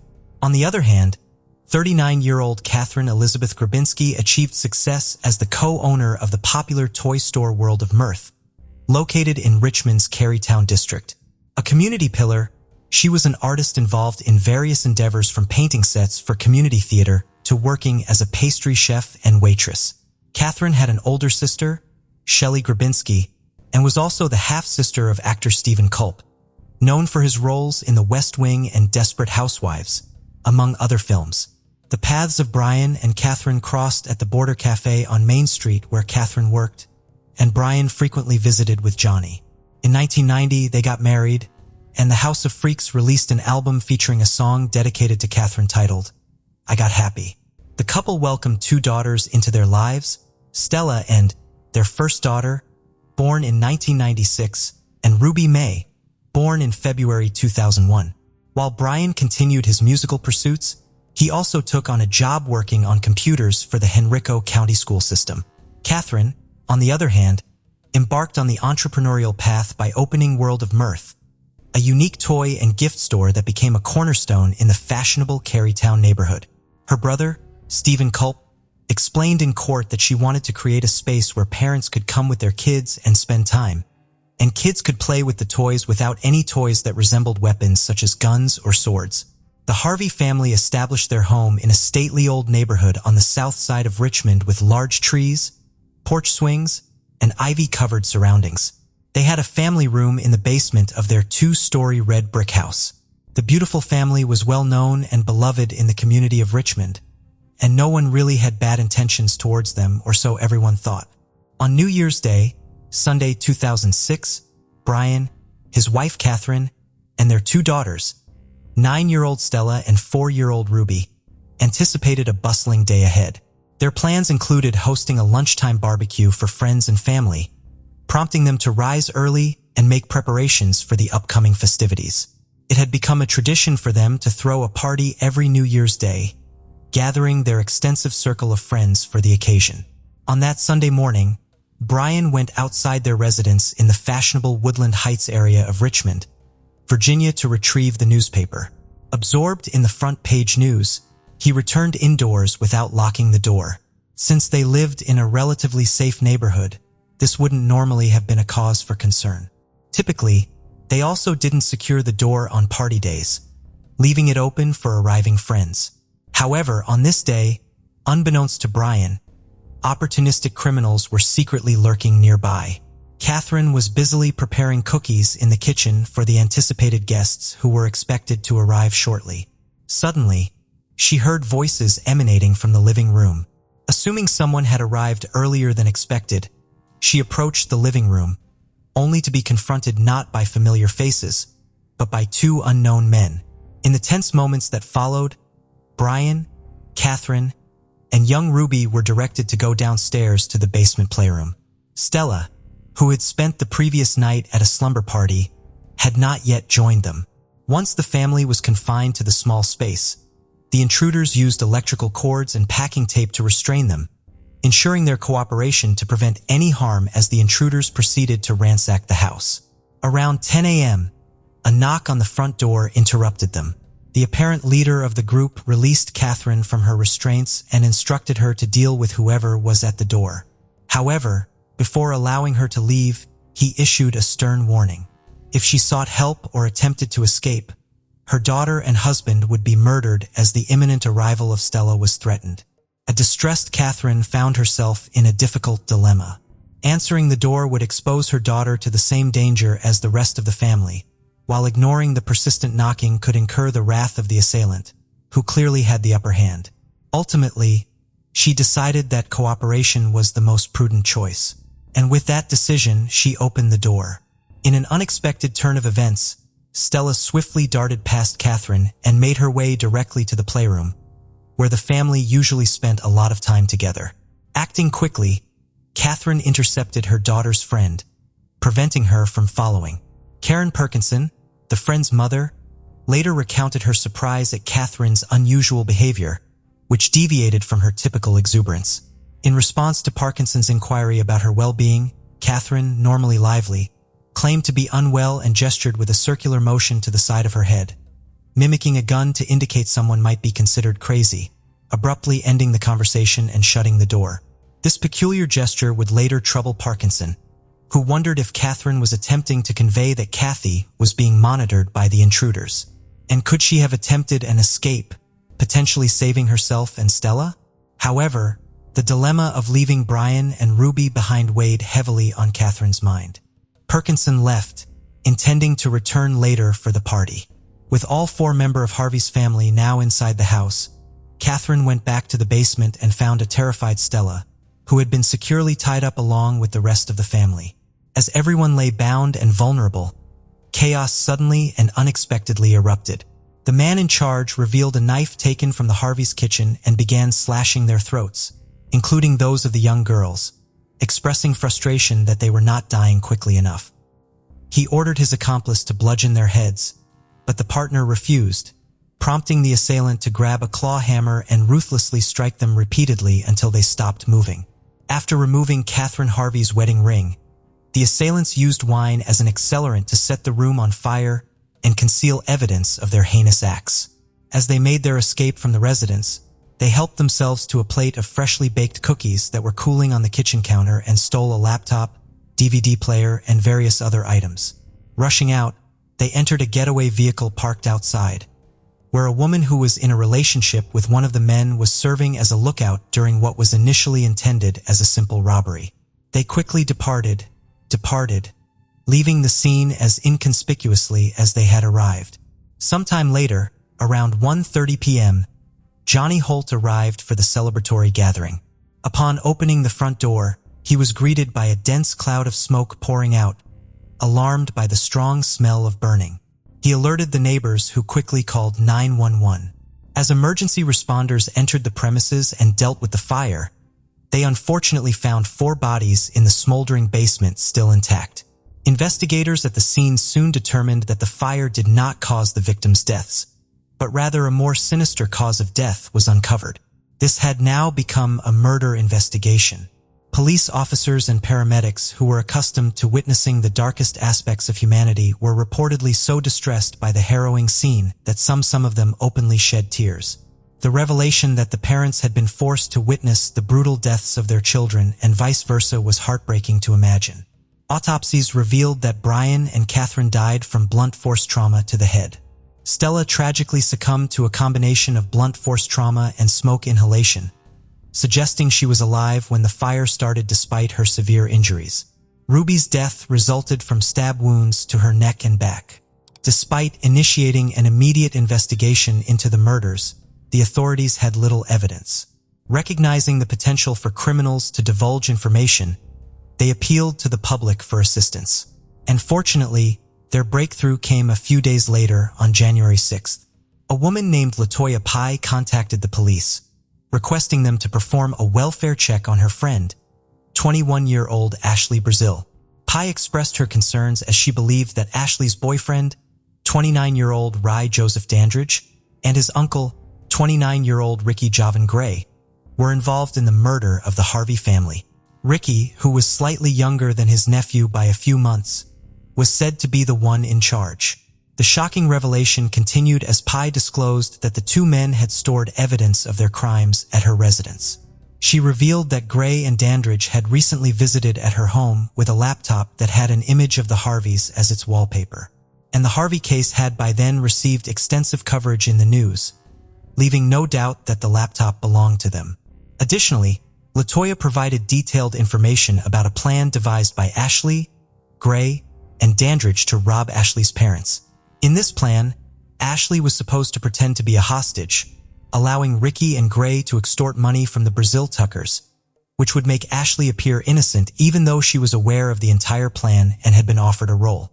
LaToya declined, becoming suspicious of the trio. The uncle and nephew were the only ones that returned hours later, and when asked about Ashley's whereabouts, they cryptically replied, "Ashley has gone bye-bye." This statement heightened LaToya's concerns, prompting her to contact the police. It was this crucial information that investigators needed to start connecting the dots.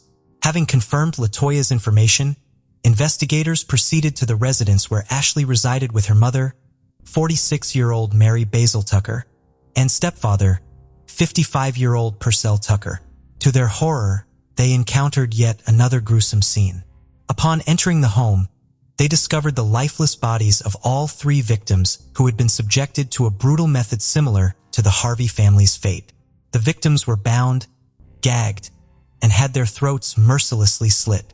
Duct tape wound tightly around their heads had inflicted additional suffering on Mary and Purcell, who both displayed deep neck lacerations. Purcell had a sock forcibly inserted into his throat, and Ashley tragically was found to have been suffocated with a plastic bag.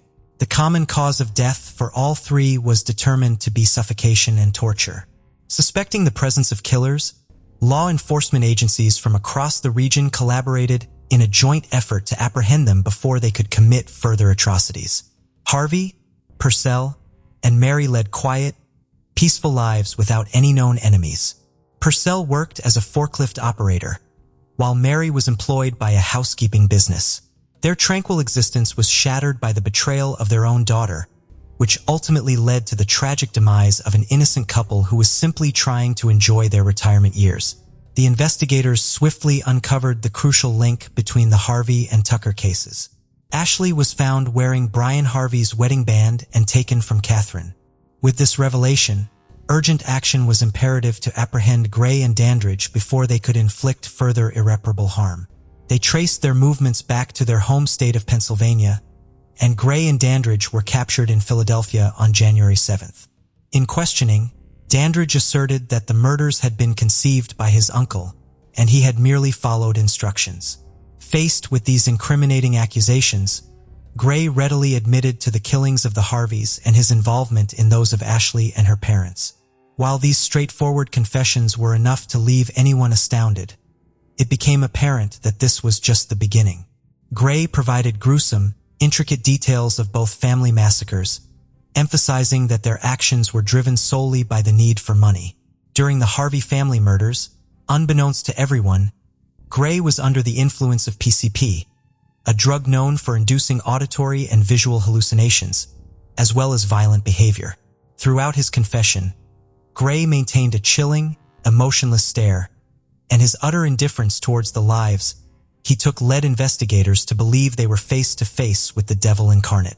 It was also revealed that Gray was responsible for the murder of his wife, Trevor Terrell Gray, whose body was uncovered in a shallow grave on Brookside Avenue in Washington, Pennsylvania. The couple had been married for 6 months prior to her tragic murder and resided together in a house owned by Trevor's family along with Gray's nephew, Rye. According to Trevor's parents, the Grays frequently engaged in bitter arguments, and claw marks on Rye's forearm were even discovered on the day Trevor's body was found. Despite being interviewed by Washington police, neither Gray nor Dandridge were initially considered suspects. Trevor's mother, Manna Squires, alleged that law enforcement assumed Trevor had succumbed to a drug overdose, leading to a lackadaisical investigation into her death. Although Trevor's demise was deemed suspicious at the time, a homicide investigation was only initiated after Gray's confession in February 2006. On December 31, 2005, a brutal assault unfolded where 26-year-old Ryan K.Y. was attacked by 2 men in front of his parents' Arlington home, who were later identified as Gray and Dandridge. The assault left Kai with severe beating and stab wounds to the chest, neck, and arms, resulting in a near-fatal assault that caused him to spend the following 2 weeks in a coma and permanently lose the use of his right arm. On February 9, 2006, Ricky Gray faced 5 charges of capital murder, while Ray Dandridge was indicted on 3 counts of murder for his involvement in the Baskerville Tucker killings. Despite their earlier admissions, both men pleaded not guilty. After a 6-month trial, the jury found Gray guilty on all counts, leading to a life sentence for the murders of Brian and Catherine Harvey. In response to the brutal taking of Stella and Ruby's lives, the court deemed nothing less than a death sentence appropriate. In September 2006, following his uncle's conviction, and after learning the verdict in his case, Dandridge opted for a plea deal to evade the death penalty. He received a life sentence without the possibility of parole. In December 2006, Ricky Gray faced charges from Chesterfield County for the murder of Cheryl Warner, a 37-year-old legal secretary and mother of 3. Warner was discovered shot and hanged by an electrical cord in the basement of her Burning Beaver residence. Gray entered a not guilty plea. However, on June 4, 2008, the charge was suspended due to conflicting evidence. Over the subsequent 9 years, Gray's legal team pursued numerous appeals, primarily arguing that their clients suffered from diminished capacity due to an abusive childhood. The case reached the Supreme Court, where it was summarily rejected in 2016. In November 2016, Gray was scheduled to be executed on January 18, 2017. On January 18, 2017, with all of his appeals exhausted, Ricky Gray was executed by lethal injection at Greensville Correctional Center. Ray Dandridge remains incarcerated at Sussex State Prison. The brutal murders of the Harvey family unleashed an overwhelming wave of horror and sorrow, with over 1,400 individuals attending their memorial service, expressing their condolences and grief. Flowers and dolls piled up and formed a poignant tribute along the curb outside the red brick house. Children placed candles, which maintained their glow for weeks. A neighbor reflected on the community's collective mourning, stating that they kept those candles lit for weeks. Catherine's brother, Culp, testified about the profound impact of the murders, describing them as a lightning bolt to the heart that felt bottomless. He further expressed his pain in thinking about the Harvey family's last hours. In Richmond's Forest Hill Park, an entrance to a footbridge is adorned with a granite monument, a poignant dedication to the Harvey family. This family, who had previously enjoyed many joyful moments at the site, saw their lives abruptly and tragically cut short. A bronze plaque depicting their radiant smiles serves as a commemoration of happier days before the unfathomable evil infiltrated their lives, devastating everything in its wake. It is a sad and unfortunate tale, and our thoughts are with the victims whose lives were tragically cut short, and the loved ones they left behind. The case of Jolene Cummings. The disappearance of 33-year-old Jolene Cummings shocked even seasoned detectives. Jolene, a mother of 3, lived in Fernandina Beach and was going through a divorce from her husband Jason. While Jolene and their children resided in a Fernandina Beach house, Jason moved to a neighboring city and had weekend visitations with the kids. Jolene worked as a hairdresser at Tangle's Hair Salon. On Saturday, May 12, 2018, Jolene worked until 5 p.m. The next day, Mother's Day, was also her 30th birthday. Her children had spent the previous days with their father. As agreed, Jolene was to meet Jason on Sunday in Hilliard at the Winn-Dixie supermarket parking lot to pick up the children. Jason brought the kids, but Jolene failed to appear. All attempts to reach her by phone were unsuccessful. Her mother and Johnson, who wanted to wish Jolene a happy birthday, couldn't contact her either, as all calls went straight to voicemail. After trying to reach Jolene to no avail, Jason contacted and to inquire about the children. Upon learning that Jolene hadn't picked up the kids, and grew concerned, as this behavior was unusual for her daughter. When and couldn't get in touch with Jolene on Monday, May 14th, she filed a missing person report with the police. The authorities promptly launched an investigation, releasing a poster with Jolene's photo and issuing an all-points bulletin for her February 2006 Ford Expedition. And Johnson made a public plea for help in finding her daughter, urging anyone with information to come forward. Jolene's disappearance was devastating for Anne, and she begged anyone with knowledge to report it. On the same day, police and volunteers searched the forest near Jolene's home, but their efforts were unsuccessful. The salon where Jolene worked was closed on Sunday and Monday. The police discovered that Jolene was last seen on Saturday, May 12th, when she left work. According to the salon's owner, Jolene and Jennifer, another hairdresser, were scheduled to work together that day. In a phone call, Jennifer told her boss that she and Jolene closed the salon at 5 p.m. and each drove away in their own cars. The police determined that Jolene last used her phone to make an outgoing call while still at work on May 12th. Nassau County Sheriff Bill Leeper appealed to anyone who is a customer of Tangle's salon or in the area on May 12th to contact the police. Jolene's relatives and friends didn't think she was hiding on her own accord. The owner of the salon, where Jolene had worked for 6 years, shared their skepticism. It was hard for them to believe that she would abandon her children. The police were determined to uncover at least one lead, so they delved into Jolene's personal life. As spouses often become hostile during divorce and child custody disputes, they took a closer look at Jason. Meanwhile, detectives found that just 5 days before Jolene vanished, a neighbor had reported a loud argument to the police. It emerged that Jolene had been fighting with her ex-boyfriend, Jason G., and their children were witnesses to the altercation. He had asked Jolene if he could stay with her for a while, but she refused. Enraged, he began vandalizing everything in sight. The reason for her refusal was that the police were actively searching for Jason due to his parole violations. By the time the police arrived, Jason had managed to flee the scene. After Jolene disappeared, Jason G. became a person of interest in the police investigation. 2 days into the investigation, on May 15, 2018, the police found Jason G. hiding in Jolene's house, where he had been since the day Jolene's neighbor reported a loud quarrel to the police. He was arrested and taken to the police station for questioning. During the conversation, Jason G. claimed he was not involved in Jolene's disappearance.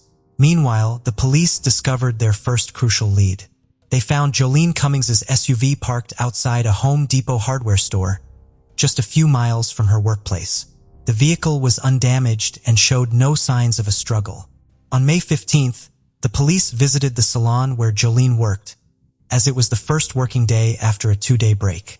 They arrived at 10 a.m. to speak with Jennifer Seibert, an employee who claimed to be the last person to see Jolene and to have closed the salon with her before the weekend.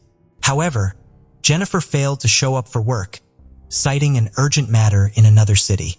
CCTV footage provided crucial clues about Jolene's disappearance. The footage revealed Jolene's car entering the parking lot of a hardware store, where the police later found it. Notably, Jennifer Seibert had stated that she and Jolene closed the salon at 5 p.m. on May 12th. But the CCTV footage showed Jolene's car arriving at the hardware store at 1:17 a.m. on May 13th, a time gap of 8 hours and 17 minutes. Jennifer visited a gas station across the street from her location. Surveillance footage from the station reveals that she entered the premises, purchased a bottle of water, and requested an employee to call a taxi for her, which later took her to her workplace, a salon. The gas station employee reported to the police that Jennifer appeared agitated and had fresh facial abrasions. As a result, Jennifer Seibert became the primary suspect in the investigation, and the police launched a search for her. Upon verifying the address she provided when applying for her job, the detectives discovered it was fictitious. Jennifer attempted to evade capture, but her efforts were unsuccessful. On May 16th, patrol officers spotted a black Kia Soul belonging to Jennifer parked in a recreation area between two trucks, approximately 50 meters from her salon. Upon approaching the vehicle, the officers found Jennifer asleep inside. They arrested her and initially charged her with stealing Jolene Cummings's car. When the police took her to the station, detectives noticed the abrasions on her hands and face and asked her to explain how she got them. She said she had been bitten by bed bugs. The police found out that she didn't have a permanent place to live, mostly sleeping in her car and using a shower at a fitness center. After her arrest, the investigators made a surprising discovery. Jennifer Seibert wasn't her real name. Her real name was Kimberly Kesler, born in 1968, and she had been reported missing in Pennsylvania in February 2012.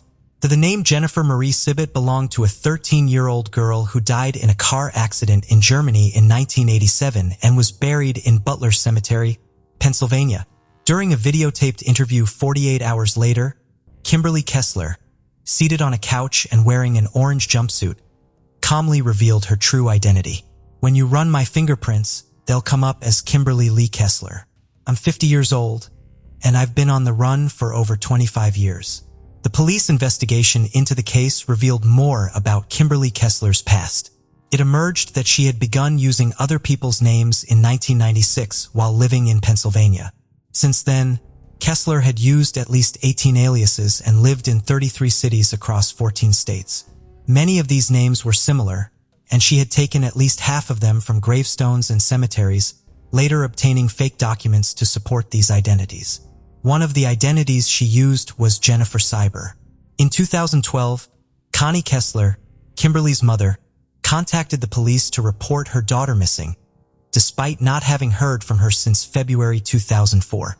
This delay in reporting her daughter's disappearance, 8 years after losing contact, suggests that the family relationships were strained.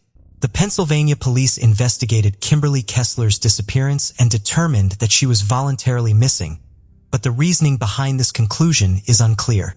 It is unknown whether a further investigation was conducted. Had the police found her, they likely would have discovered that she had assumed someone else's identity. Several questions remain unanswered. Why did Kesler flee, and why did she use multiple aliases? According to Connie Kesler, her daughter faced numerous challenges, including an abusive relationship with a man in February 2004. Kimberly gave birth to a son, Evan, but when the relationship ended, the father took custody and prohibited Kimberly from seeing her child. The father later relocated to another state and falsely told Kimberly that their 1-year-old son had passed away. Kimberly sought to uncover the truth and locate the grave of her son. Frustrated by the lack of answers, she began searching for Evan and investigating his fate. Connie Kesler theorizes that her daughter used aliases to conceal her identity, fearing Evan's father. According to Tim Edwards, Evan's father, the circumstances were different. He claims to have had a relationship with Melissa McKernan between 1997 and 1999, resulting in the birth of their son Evan. Melissa allegedly used fake names to keep her family, including her mother, from finding her. After the couple separated, Melissa retained custody of Evan, denying Tim visitation rights. In 1999, when Evan was around 15 old, social services intervened, taking Evan away from Melissa, who then fled the city, disappearing from Tim's life. Tim never informed Kimberly that Evan had passed away since he lost contact with Melissa after she left and never heard from her again. Later, when Jolene vanished, Evan was 20 years old and had never seen a picture of his biological mother until FBI agents visited their home in February 2018 to gather information about Kimberly Kesler's past. However, there are inconsistencies in these stories. According to Tim Edwards' birth certificate, Evan was born in 1998, but in her interview, Connie Kesler claimed Kimberly gave birth to Evan in February 2004. This discrepancy suggests that Connie Kesler was not well informed about her daughter's life, and her statement about Tim hiding Evan from his mother may not be reliable. As a result, Connie's theory that her daughter used the identities of deceased individuals to find her son and avoid detection by his father is questionable. Moreover, Kimberly was unable to provide coherent reasons to the detectives about why she needed to use multiple names. Now let's revisit the Jolene Cummings case.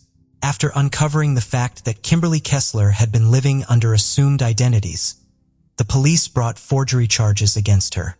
A storage unit rented by Kesler was searched, yielding several significant finds, including 4 wigs, a bag containing 2 severed hair tails, and 3 mobile phones.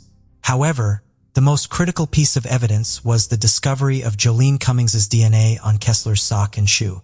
Furthermore, during a search of Kesler's vehicle, the police found scissors with Jolene's DNA on them. Notably, the blue plastic containers found at the scene will prove to be important later on. The phone seized from Kesler revealed a disturbing search history. It suggested that what happened to Jolene Cummings was not an accident, but rather something Kesler had been preparing for. On April 30th, 2018, at 3:36 a.m., Kesler searched for information on a man who was charged with murder after his co-worker's remains were found in his yard. This was followed by a search on May 8th at 1:37 a.m. for cases where a co-worker was found guilty of murder, but the body was never found. Later that day at 7:13 a.m., Kesler searched for advice on injecting and how to use a tourniquet. She also looked up a list of female murderers by country on a website called Murderpedia, as well as a list of female murderers in Florida. Finally, she searched for information on autopsy and post-mortem changes at 6:33 p.m.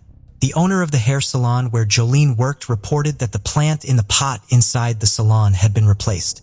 This draws attention to Kesler's search queries on May 13th, the day Jolene failed to pick up her kids. At 12:05 p.m., Kesler searched for indoor palm and then variation palm tree. A minute later, at 12:06 p.m., the police examined CCTV footage from a hypermarket selling household goods located a few hundred yards from the Tangles hair salon. The footage showed Kesler arriving at the hypermarket on May 14th at 2:39 p.m. and leaving the store half an hour later with a plant, which would later end up at the hair salon on May 15th at 6:13 p.m. 2 days later, on May 16th at 6:27 p.m., Kesler searched online for Jolene Cummings' I Have Vanished and No Body, No Crime. Forensic experts used luminol and ultraviolet light to investigate the hair salon, and their findings suggested that a serious crime had taken place there. The entire room glowed under the ultraviolet light, indicating the presence of blood or other bodily fluids. On May 22nd, the sheriff held a press conference during which he announced, "We have gathered sufficient evidence, although some of it will remain undisclosed for the time being to protect the ongoing investigation. Sadly, our evidence leads us to conclude that Jolene Cummings has likely died." The investigators learned that about a week before her disappearance, Jolene shared her suspicions with a colleague at the Tangled salon. She thought their new hairdresser, Jennifer, was hiding something and wasn't being genuine. According to some salon clients, the relationship between Jolene and Jennifer was strained. One client even witnessed a heated argument between the two women on May 9th, just 3 days before Jolene vanished. The Tangle Hair Salon closed its doors on June 5, 2018. Despite Tesla's attorneys managing to keep some evidence under wraps, the police released information sheds light on what happened to Jolene Cummings. However, a surveillance camera near the back of the building captured footage of the dumpster. Kesler was seen there at least 4 times. The recording shows Kesler doing something near the dumpster. Later, at 8:08 a.m., she returns to dispose of a white garbage bag. Based on how she lifts the bag, It appears to be quite heavy. 14 minutes later, she throws out another white bag. In the fourth recording, taken an hour before midnight, Kesler is seen lifting a waste container to empty its contents, suggesting that it holds something heavy. The Walmart camera footage provides insight into what Kesler threw away. The recording shows her purchasing items at the self-checkout, including garbage bags, cleaning agents, latex gloves, and notably, an electric knife. This discovery significantly impacted the police's subsequent actions. In July 2018, investigators discovered that a local waste management company had been dumping trash in a Georgia landfill. A team of nearly 200 people combed through the landfill for a week, yielding several crucial leads. Although the sheriff refused to disclose them to protect the integrity of the investigation, near the dumpster where Kesler had discarded the white garbage bags, police recovered a piece of jewelry, women's shoes, and a blue plastic container. Notably, the container was identical to one found in Kesler's storage unit, and it tested positive for Jolene Cummings's DNA. While Jolene's body remained unfound, the accumulated evidence was sufficient to warrant Kesler's arrest for her murder. On January 17, 2019, Kimberly Kesler made her first court appearance, entering a not guilty plea. However, the trial was delayed for several years due to the judge's concerns about Kesler's mental stability. During this time, Kesler engaged in a hunger strike, which left her weighing under 88 pounds. Her court appearances were often marked by outbursts of anger. Before the 2021 court session, Kesler underwent compulsory treatment, which ultimately deemed her fit to stand trial. On December 9, 2021, the jury delivered a guilty verdict. And on January 27, 2022, Kesler was sentenced to life in prison without parole. The prosecution believes Kesler's motive was to silence Jolene Cummings, who threatened to expose her lies during a press conference. Sheriff Leeper expressed satisfaction with the verdict, stating that Kesler would spend the rest of her life in Florida State Prison. Unfortunately, Jolene Cummings' body was never found. The case of Abril Perez Seon. Abril Perez Seon was born in 1971 in Monterrey, Nuevo León, Mexico. Her mother, Maria del Socorro, worked diligently 7 days a week to ensure her 3 children, Abril, Javier, and Anna, had the opportunity for the best possible education and a bright future. Even at a young age, Abril displayed an exceptional aptitude for science and made it her goal to pursue higher education and financial independence.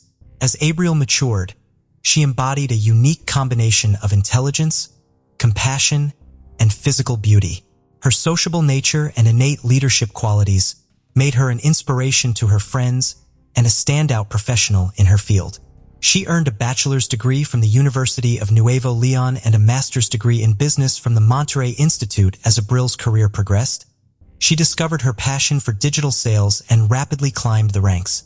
She attained a prominent position as an executive director at Bilbao Bank in the United States. During the early 1990s, a time when Abril's professional accomplishments were flourishing, she met Juan Carlos Garcia Sanchez. Juan Carlos was an ambitious entrepreneur, born on November 11, 1968. Juan Carlos and Abril discovered they had a lot in common. Both had attended the Monterrey Institute of Science and Technology, where Abril studied and Juan Carlos earned his degree with high academic achievement. Juan Carlos had also studied at top U.S. universities, including the University of Pennsylvania and Harvard. With his education and experience, he considered himself a professional entrepreneur in e-commerce and financial technology. Juan and Abril became inseparable, collaborating on projects and socializing in the same friend circle. As time passed, their friendship blossomed into romance. After a few years of dating, they decided to tie the knot, and their wedding took place in 1994. Their collaboration led to numerous successful projects, including the online stores PAG Mobile and Plascom. They also played a key role in the development of the Dem store, which became a leading e-commerce platform in Mexico. By 1999, their life appeared to be a perfect fairy tale, with both partners achieving great success in their careers and enjoying a happy relationship. Their joy was further amplified with the birth of their first child, Anna Cecilia, in February 2001. 2 years later, they welcomed a son, Juan Carlos Jr., followed by another son, Julio Andres, in February 2005.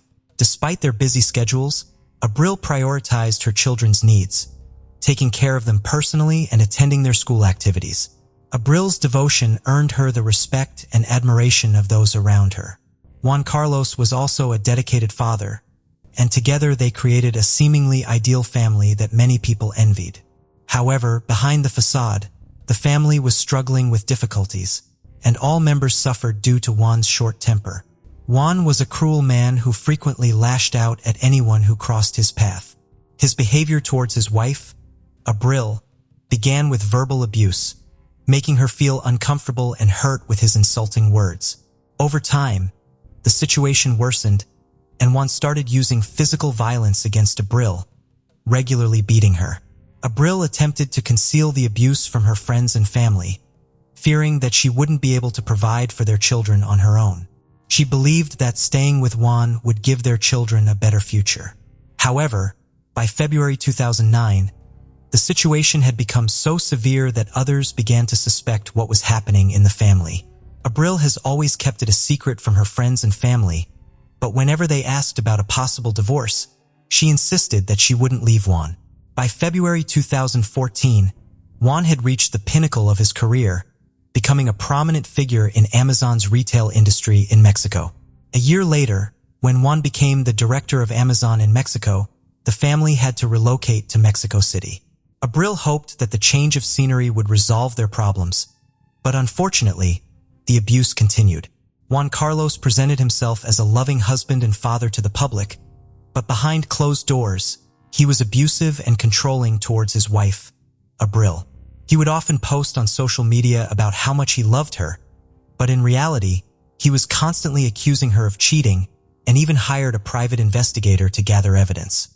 Despite his successful career, which included becoming the director of e-commerce at a multinational company, his marriage was deteriorating. The tension between him and Abril became unbearable, and after a trip to Monterrey to celebrate Christmas with her family, she realized she couldn't stay in the marriage any longer. During the trip, Juan's anger boiled over, and he physically attacked Abril, grabbing her by the neck and strangling her. He had received a photo from the private investigator of Abril with a male colleague, which he mistakenly believed was her lover. In reality, the man was just a co-worker. Abril decided not to engage with Juan's accusations and instead filed for divorce on January 4, 2019. They had already separated and planned to inform their children about their impending divorce. However, the situation took a violent turn one early morning. Abril was asleep when she was suddenly struck on the head with a baseball bat by her partner, Juan. Initially disoriented, Abril thought the ceiling had collapsed, but as her vision cleared, she saw Juan standing over her. She attempted to push him away and escape, but he overpowered her, prompting her to scream for help. Their 16-year-old son rushed to his mother's aid, quickly assessing the situation and intervening to prevent Juan from causing further harm. He managed to get Abril away from Juan and escorted her out of the house to seek emergency medical attention for her injuries. After the incident, Juan took to social media to share his side of the story.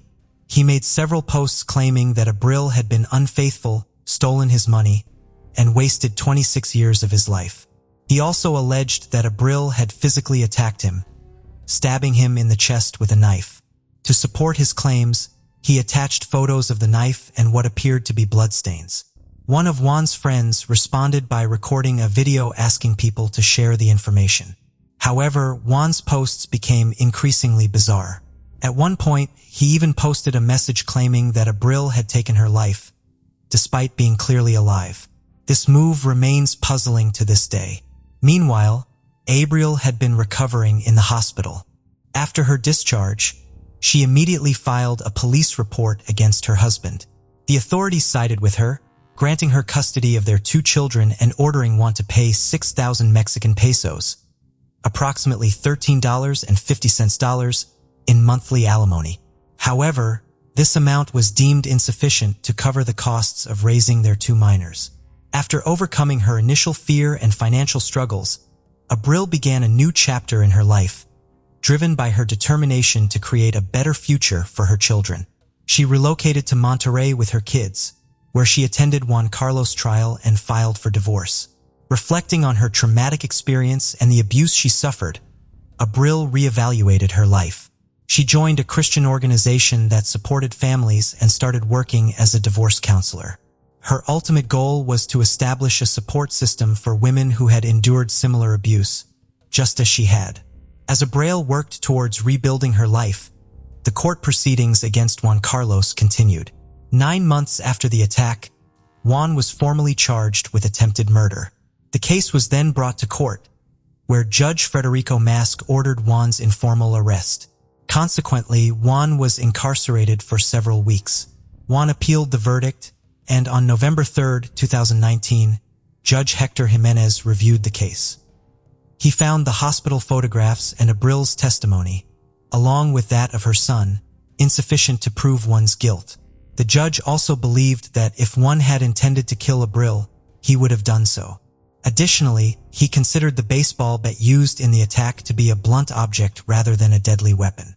As a result, the charges were downgraded, and the preliminary arrest was canceled. With only a few hearings remaining, the outcome of the case was uncertain, causing Abril and her loved ones significant anxiety and frustration. In a desperate attempt to have her concerns heard, Abril wrote to the judge, expressing her fears for her life and pleading for him to consider the threat Juan posed. However, her letter was ignored. Juan then began a custody battle for their children. Abril was forced to leave Monterrey and travel to Mexico City for the remaining hearings. She also had to subject her children to psychological evaluations, as Juan had claimed in his lawsuit that Abril had manipulated them into rejecting him. A week before a critical court hearing, Abril sat down with her 3 children to express her love and wishes for their future. She encouraged them to chase their dreams and find the strength to forgive their father. This conversation seemed like a farewell, as if Abril sensed that it might be her last opportunity to reassure her children of her love.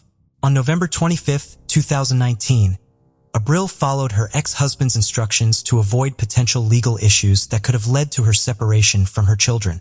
She traveled to Mexico City, coincidentally on the same day that thousands of women marched in the streets to commemorate the International Day Against Gender-Based Violence on March 19, 2021. The court reclassified a case involving violence against Abril, which occurred in January 2019, as attempted murder. This decision was made after Abril's relatives and the prosecutor filed several petitions for judicial review, ultimately leading to the cancellation of the original decision. 2 months later, on May 23rd, the remaining suspects in Abril's murder case were apprehended, including 3 women and 1 man. The investigation resulted in the issuance of 3 search warrants and 8 arrest warrants. During the first search, 48-year-old Amanda Vicente Rodriguez was taken into custody. A series of arrests were made in connection with a recent crime. In the Jardim de Morelos colony, 34-year-old Mabel Montelier Morena and 48-year-old Garcia Alicia Flores Valdez were taken into custody and their mobile phones were seized. Another arrest was made in the Alvar Aragon colony in Mexico City, where 50-year-old Izia Jalil Castillo, also known as Aguirre or Alvar's godmother, was detained. At the same time, 9 gang members were apprehended, with 7 of them allegedly linked to the Abril case. However, one suspect, Juan Carlos, remained at large, prompting authorities to reissue a warrant for his arrest. General Prosecutor Ernesto Godoy explained that the initial warrant was for attempted murder, while the new one was for the actual killing of a woman. Despite efforts to locate Juan, he remained elusive. In a surprising turn of events, a man named Rolf, also known as El Chalon, contacted the authorities and claimed to have information about the case. During questioning, he revealed that he was the one who had actually pulled the trigger and taken Abril's life. The perpetrator, Rodolfo Daniel Bendis, eventually pleaded guilty to the crime. He claimed that Juan Carlos had promised to pay him $10,000 to carry out the crime. According to Bendis, Juan Carlos had contacted him while he was in pretrial detention and provided him with the address of Abril in Mexico City. Juan Carlos allegedly instructed Bendis to spy on Abril and provided written instructions on how to commit the crime. He also promised to provide Bendis with a gun in Monterrey. However, when Bendis arrived in Monterrey, no one contacted him, and he did not receive the gun. He returned to Mexico City and did not hear from Juan Carlos again until after his release from prison. Upon his release, Juan Carlos contacted Bendis again and informed him that the plan had changed. He now wanted Abril to be killed in Mexico City, as he had managed to lure her there. The case was divided into multiple hearings due to the complexity of the judicial system. The first trial began in August 2022, with Bendis and Juan Carlos as the initial defendants. During this trial, the prosecution presented 28 witness statements and 14 pieces of expert evidence. During the recent trial, a key defendant known as L. Sean Galen testified about his role in planning and committing the crime of feminicide, for which he had previously pleaded guilty. On May 19, 2023, the court delivered its verdict, finding Rodolfo Danielo Baza and Juan Carlos Rodriguez guilty in sentencing them to 52 years in prison. Additionally, they were ordered to pay approximately 56,000 Mexican pesos, $30,000 US, in damages. Following the trial, they men were taken to a detention center to begin serving their sentences. However, the Abril family immediately announced their intention to appeal the verdict, as they believed the sentence was too lenient. They pointed out that Rodolfo was the one who fired the fatal shots. As for the remaining defendants, it was previously decided in October 2014 that their trials would be divided. This decision was met with an appeal from prosecutors, who argued that it would significantly delay the proceedings and result in unnecessary additional costs for the court. The tragic case of Abril continues to affect her family and the wider Mexican society, and despite the recent verdict, the trials are not yet over. After the court hearing, Abril got into a car with her children and their lawyer. She asked the lawyer to drive them to the airport for their flight back to Monterrey. En route, they stopped at an intersection where a motorcyclist pulled up beside them. The motorcyclist, who was actually a hired assassin, shot Abril multiple times in the head. Luckily, her children, who were seated in the back, escaped serious harm. One child, who was lying down, was grazed by a bullet but suffered only minor injury. Abril was rushed to the hospital, where doctors fought to save her life. Despite their efforts, she succumbed to her injuries 6 hours later. The lawyer immediately contacted Abril's family to inform them of the tragedy. Her brother Javier traveled to Mexico City to handle the aftermath of the incident. The community suspected Juan Carlos of being involved in the crime, but the authorities took a different stance. Since the shooter's identity and motives were unknown, they couldn't classify the case as femicide and make an arrest. Instead, the case was initially treated as a murder, and the police launched an investigation to gather evidence that could potentially prove it was a femicide. Abril's friend took to social media to accuse Juan Carlos, but her account was deleted as a result. Abril's family was fearful that the perpetrator would go unpunished and sought to raise public awareness about the case through social media. The fact that Abril died on a day dedicated to fighting gender-based violence added a deeper significance to her death. The family organized protests and marches to demand justice for Abril. Following Abril's tragic death, social media erupted in outrage as people realized that she had repeatedly expressed her fear of her abuser, only to be ignored by the authorities. Her family and friends held a funeral mass at the Benito Flores Chapel in Monterrey, where dozens gathered to pay their respects and demand justice for Abril. The funeral procession then proceeded to the Pantheon Garden in Los Angeles, where Abril was laid to rest. Her case has sparked widespread attention to the issue of gender-based violence, particularly in cases where judges release men who have attacked women. Abril's ex-husband, Juan Carlos, was released from prison after appealing his sentence and was able to track Abril down to Mexico City, where he ultimately took her life. In response to Abril's case, the Mexican General Prosecutor's Office has launched an investigation into the judges who allowed Juan Carlos to be released from prison. The judges in question, Carlos Trillo Rodriguez, Federico Mosa Gonzalez, and Hector Jimenez Lopez, are being investigated for their roles in Juan Carlos' release. Additionally, representatives of the party of former Mexican President Andrés Manuel López Obrador are calling for Judge Mosa's removal from office, citing his involvement in a previous controversial case in which he released a doctor who had disrespected a patient in a public hospital. The judge initially declined to charge Juan Carlos with femicide, instead only charging him with sexual violence, after which he was released from custody. During the public outcry surrounding the Abril case, Rafael Guerra, the president of the Supreme Court of Mexico City, suspended all judges involved in the case on November 29th. Mexico City's head of government, Claudia Sheinbaum, stated that the government would investigate Abril's death. She also warned that the judges involved in the case could be held accountable for Abril's death if it was proven that Juan Carlos was responsible.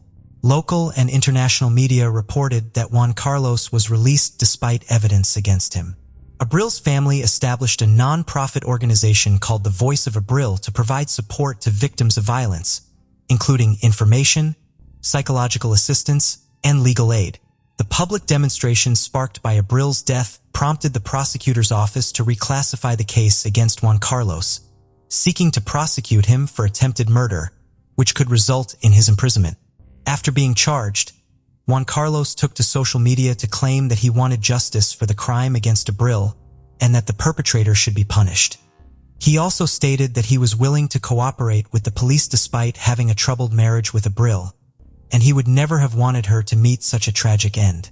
However, his post sparked widespread discontent among the community. His 18-year-old daughter, Ana Cecilia, publicly spoke out against her father, accusing him of physically and mentally abusing her siblings, and Abril over the years. She shared disturbing photos of Abril's injuries after being attacked with a baseball bat. Ana described her father as a narcissistic sociopath who allegedly bribed his way out of prison. During the ongoing investigation and protests, an arrest warrant was issued for Juan Carlos, but it was not directly related to the Abril case. Instead, it was due to him violating judicial duties. Although he was released on the condition that he would check in with the police station weekly, he failed to do so. After missing 2 court hearings, Judge Agustin Monra Gasper Canel was left with no choice but to issue the order. Juan wrote a letter claiming he feared for his life and did not want to attend the hearings, stating he and his family had received death threats since April's death. He believed someone would seek revenge if he appeared in court. However, the judge rejected this excuse and issued an arrest warrant, also restricting Juan from leaving the country. The investigation continued, aiming to uncover the truth. A letter from Juan was discovered, in which he again denied involvement in Abril's death, claiming he never intended to harm her. He described the night of the incident, stating that Abril had initiated a fight, stabbing him in the side, and he had hit her with a bat in self-defense. The letter sparked outrage among those who heard it, with no one believing Juan's account. The investigation has revealed that Juan Carlos is the primary suspect in the case. Further investigation by the police has identified at least 7 other individuals involved in the crime against Abril. This conclusion was reached after reviewing surveillance footage from the area where the events occurred. The footage shows 2 cars following Abril as she left the courthouse. The drivers of these cars were in contact with the perpetrator who fatally shot Abril. After the attack, the perpetrator and their cars fled the scene. Although the identities of the pursuers were not yet known at the time, the investigation suggested that Juan Carlos may have been involved in the crime. According to investigators, Juan Carlos likely met these individuals while he was in prison and paid one of them to protect him. After his associates were released from prison, Juan Carlos was also released. He then paid them to kill Abril. Notably, Juan Carlos was the only one who knew Abril's route to Mexico City, as he had requested to meet her. After the shocking details of the case became public, no law firm was willing to defend the suspect, Juan Carlos. Meanwhile, Abril's loved ones and colleagues cooperated fully with law enforcement, providing any information that could aid in his capture. However, sources from the General Prosecutor's Office soon revealed that Juan Carlos had managed to flee Mexico by crossing the border into the United States. Mexican authorities swiftly alerted Interpol, which launched a global manhunt for Juan Carlos. As a result, he became a wanted man in over 151 countries, with authorities determined to apprehend him at all costs. By the January 2024, the case had gone cold, with no new leads or updates. For years have passed since Abril's tragic death, yet the true perpetrators remain unpunished. Her children are now living with her family on the outskirts of Mexico City, holding on to the hope that justice will eventually be served. The question on everyone's mind remains, where is Juan Carlos? His capture is still the top priority for the authorities. Abril's family has vowed to continue fighting for justice until Juan Carlos is found and brought to justice. Thank you for joining us on this journey into the depths of unsolved mysteries. Cold cases not only challenge our understanding of the past, but also ignite our curiosity and determination for answers. Remember to subscribe to stay updated on our latest investigations.